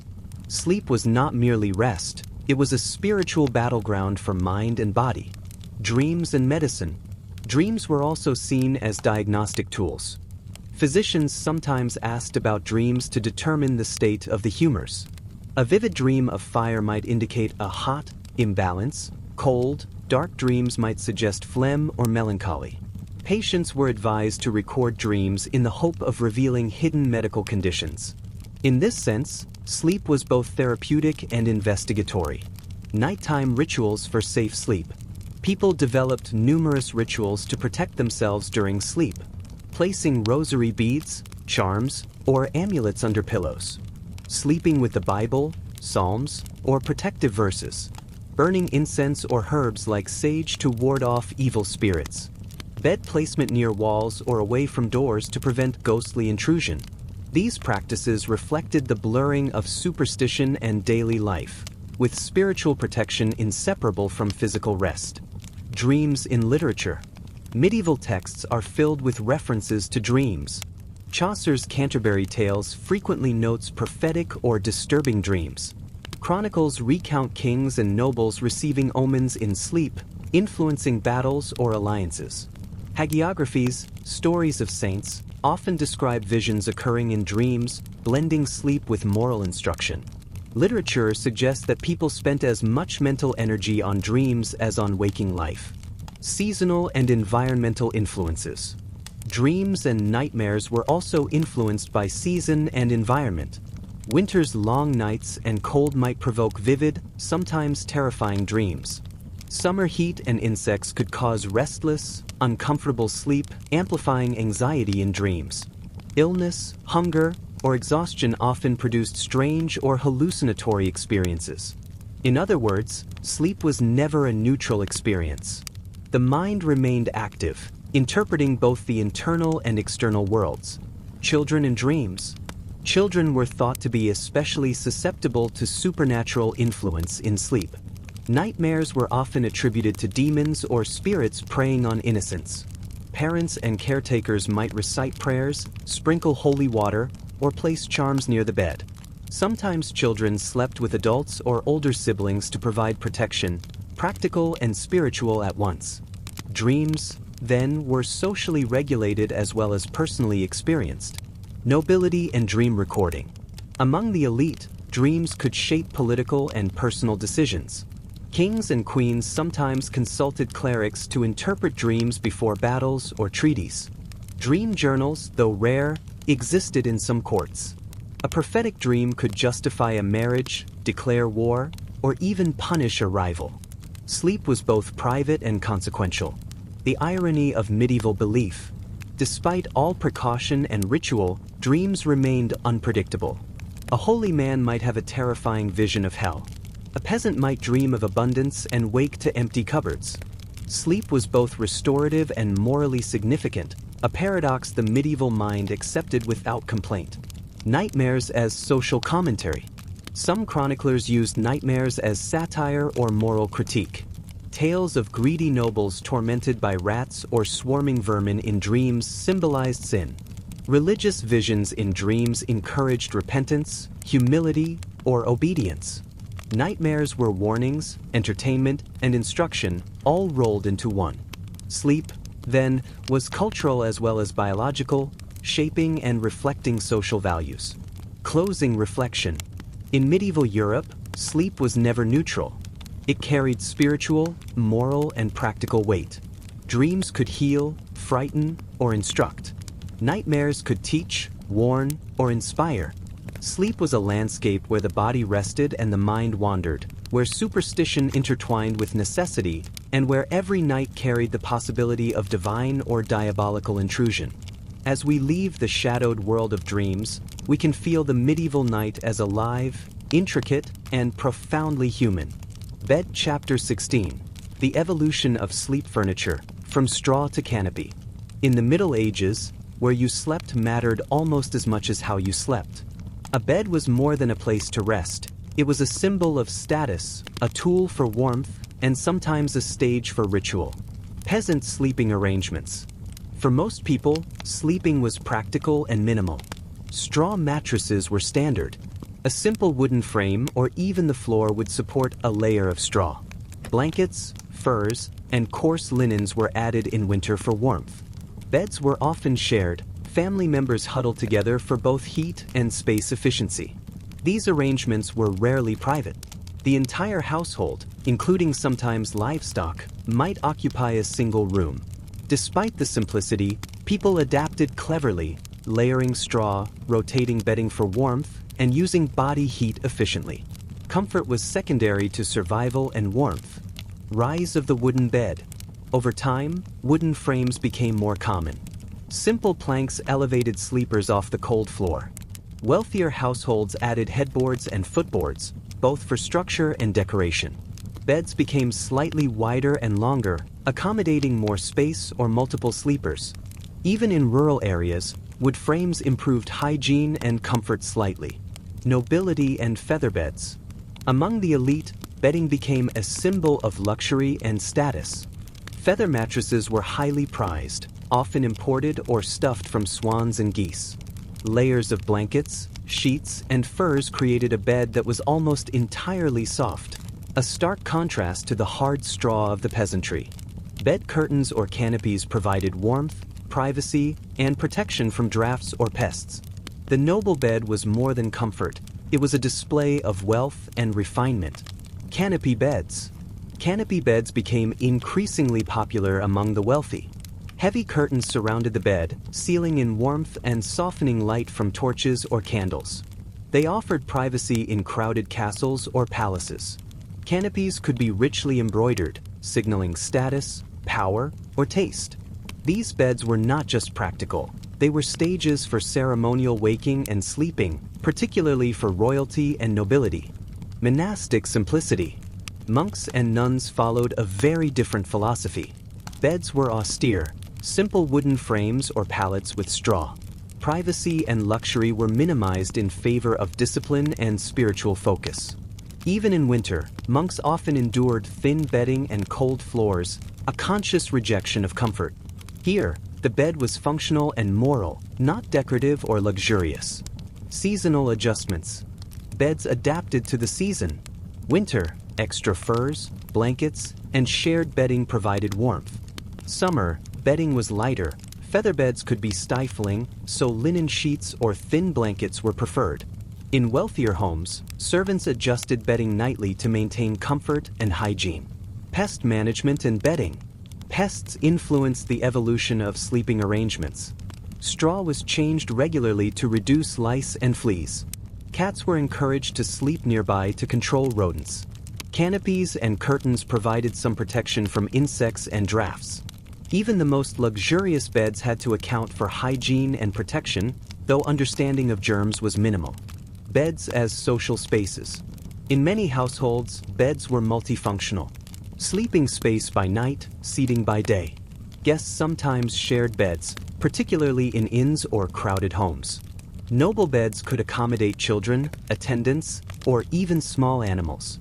The bed was simultaneously practical, social, and symbolic. Royal and noble innovations. Adjustable bed frames allowed changes in incline for health or comfort. Decorative canopies and embroidered hangings emphasized wealth and taste. Some beds were even portable, moved between palaces or rooms during the day for privacy or ceremonial purposes. These innovations made beds central to medieval domestic life, not just for rest but for display, health, and ritual. Psychological aspect of beds. Sleeping in a well-appointed bed was also psychologically reassuring. Canopies and curtains offered a sense of enclosure and security. Furs, feather beds, and soft linens provided comfort that contrasted sharply with the cold stone and straw of other rooms. Royal or noble beds were sometimes decorated with symbols, crests, or religious motifs, reminding sleepers of status, faith, and authority. Cultural and economic implications. Beds were also economic indicators. Feather beds and elaborate canopies were expensive, accessible only to the wealthy. Even wood frames were a step up from straw pallets. Bedding materials reflected trade networks. Feathers, furs, and linens were often imported, highlighting a household's wealth and connections. The evolution of sleep furniture demonstrates how culture, comfort, and status were intertwined in medieval life. Closing thought.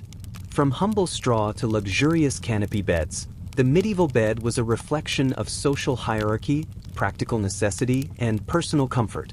Even as people slept, their beds told a story of wealth, health, superstition, and adaptation. Bathtub Chapter 17. Nighttime Hygiene and Personal Rituals. Medieval sleep wasn't just about lying down. For most people, it was also a ritualized transition from wakefulness to rest, often incorporating hygiene, grooming, and superstition. Washing and cleanliness. Personal hygiene was surprisingly structured, though not at all what we consider modern standards. Face and hands were washed before bed, sometimes in cold water, sometimes in herbal infusions. Wealthier households might have small basins and cloths, while poorer people used rivers, wells, or shared bowls. Monks and nuns sometimes washed feet and hands ritually, both to prevent disease and as a spiritual practice.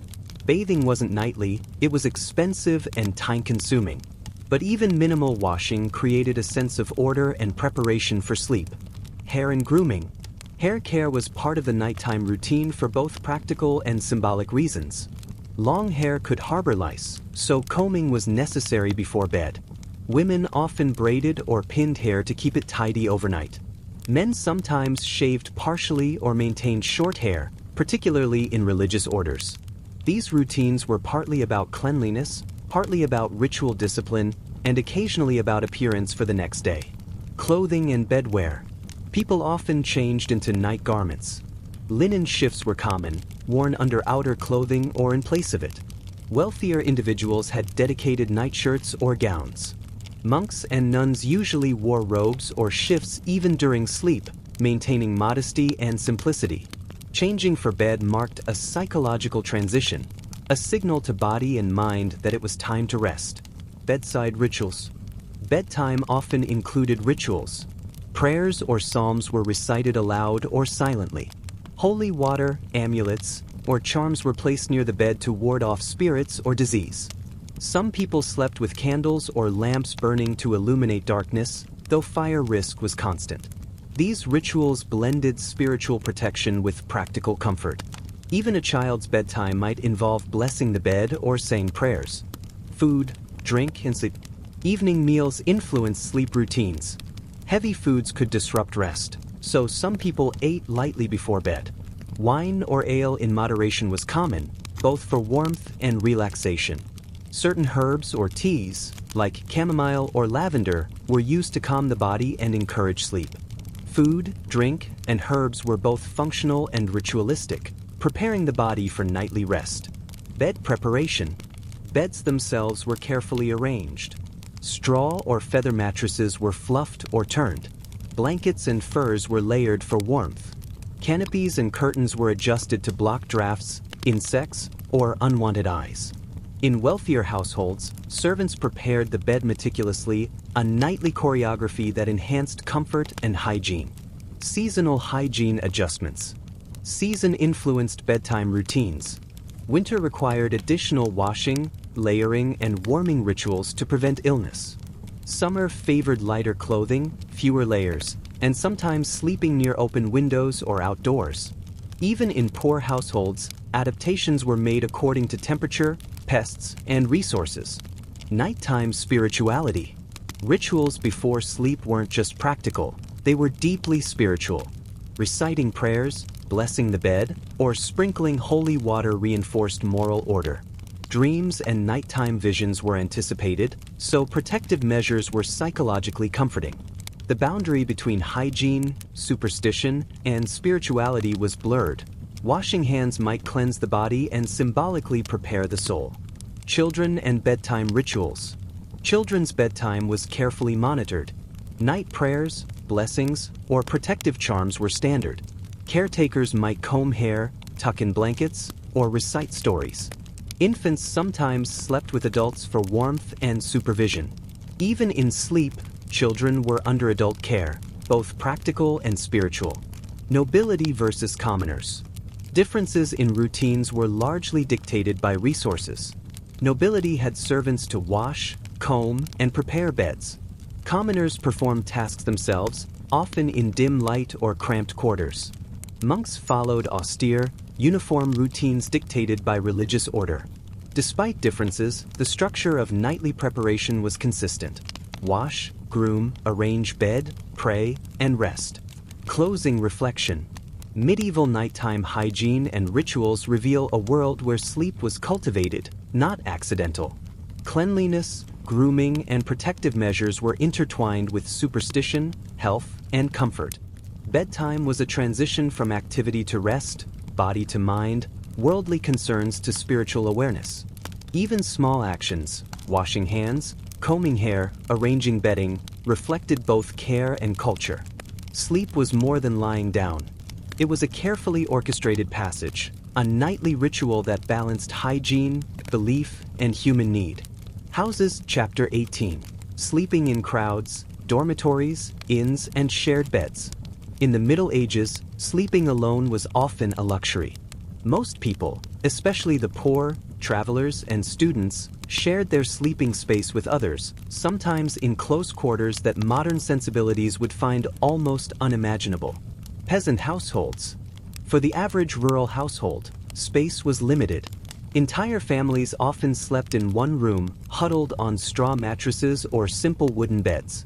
Multiple generations might occupy the same sleeping area, with children, parents, and grandparents sharing warmth. Livestock, from pigs to chickens, might sleep in the same room during cold months to conserve heat. Privacy was minimal. Movement, snoring, or coughing from one family member inevitably disturbed the rest. Yet, this crowded arrangement offered practical benefits: body heat, security, and communal vigilance against nighttime hazards. Monastic dormitories. Monks and nuns slept in large dormitories, often long halls with rows of pallets or straw-covered beds. Beds were usually hard and simple, reflecting spiritual discipline. Separation between sleepers was minimal. The emphasis was on community and obedience rather than comfort. Monastic rules dictated bedtime, wake times, and sometimes posture, lying flat, feet aligned, or with minimal bedding. Dormitory sleep was regimented, communal, and austere. Comfort was secondary to ritual and spiritual focus. Inns and travelers. Travelers faced crowded sleeping arrangements in inns or townhouses. Rooms often contained multiple travelers sharing the same bed. Feather beds or straw mattresses might accommodate several people. Inns were noisy, poorly heated, and full of pests, yet they were the safest option for the night. Travelers often accepted discomfort in exchange for shelter and security, making sleep a practical necessity rather than a luxury. Urban crowding. In cities, space constraints meant that even wealthy residents sometimes shared bedrooms with attendants or visiting family. Narrow homes and limited floor space encouraged communal sleeping. Noise and light from streets or neighbors often disrupted rest. Social hierarchy influenced sleeping arrangements. Servants might occupy the same room but on a separate bed or pallet. Crowded conditions were uncomfortable but normalized, and people adapted with routines and layering. Seasonal and environmental factors. Communal sleeping was influenced by climate and season. Winter brought shared warmth, with everyone huddling for heat. Summer sometimes allowed for outdoor sleeping or lofts, where cooler air improved rest. Seasonal pests, like fleas and lice, were unavoidable in shared arrangements, though people developed herbal deterrents. Crowding and season dictated both comfort and hygiene. Royal and noble communal sleeping. Even nobles occasionally engaged in communal sleeping. Young princes and princesses might share beds or rooms. Court attendants sometimes slept nearby to provide security or assistance. Royal children were often closely monitored at night, their sleep dictated by both protection and ritual. For royalty, communal sleeping was less about warmth and more about safety, hierarchy, and ceremony. Social implications of shared sleep. Sharing sleeping space had broader social effects. Strengthened familial and communal bonds. Reinforced social hierarchies. Who slept closest to the hearth, the master, or the lord. Taught children norms of proximity, quiet, and care in shared spaces. Sleep became a social practice, not just a physiological necessity. Hygiene in crowded spaces. Communal sleeping made hygiene challenging. Bedding changed infrequently, allowing lice, fleas, and dirt to accumulate. Smoke from hearths sometimes dispersed indoors to reduce pests, though it also irritated eyes and lungs. Herbs, furs, and layered bedding were standard solutions to maintain some level of cleanliness. Crowding demanded creativity, compromise, and acceptance of imperfection. Psychological effects. Sleeping among many others influenced mental state. Security in numbers reduced fear of theft or assault. Noise, movement, and light disrupted deep sleep, promoting fragmented rest. Rituals, prayers, or shared chance sometimes accompanied sleep, reinforcing communal bonds. Sleep was both comforting and challenging, a negotiation between human need and environmental constraint. Closing reflection. Crowded sleeping arrangements reveal a medieval world where privacy was rare, adaptation was constant, and community shaped rest. From peasant cottages to monastic dormitories, inns, and even royal chambers, shared sleep was a practical, social, and cultural norm.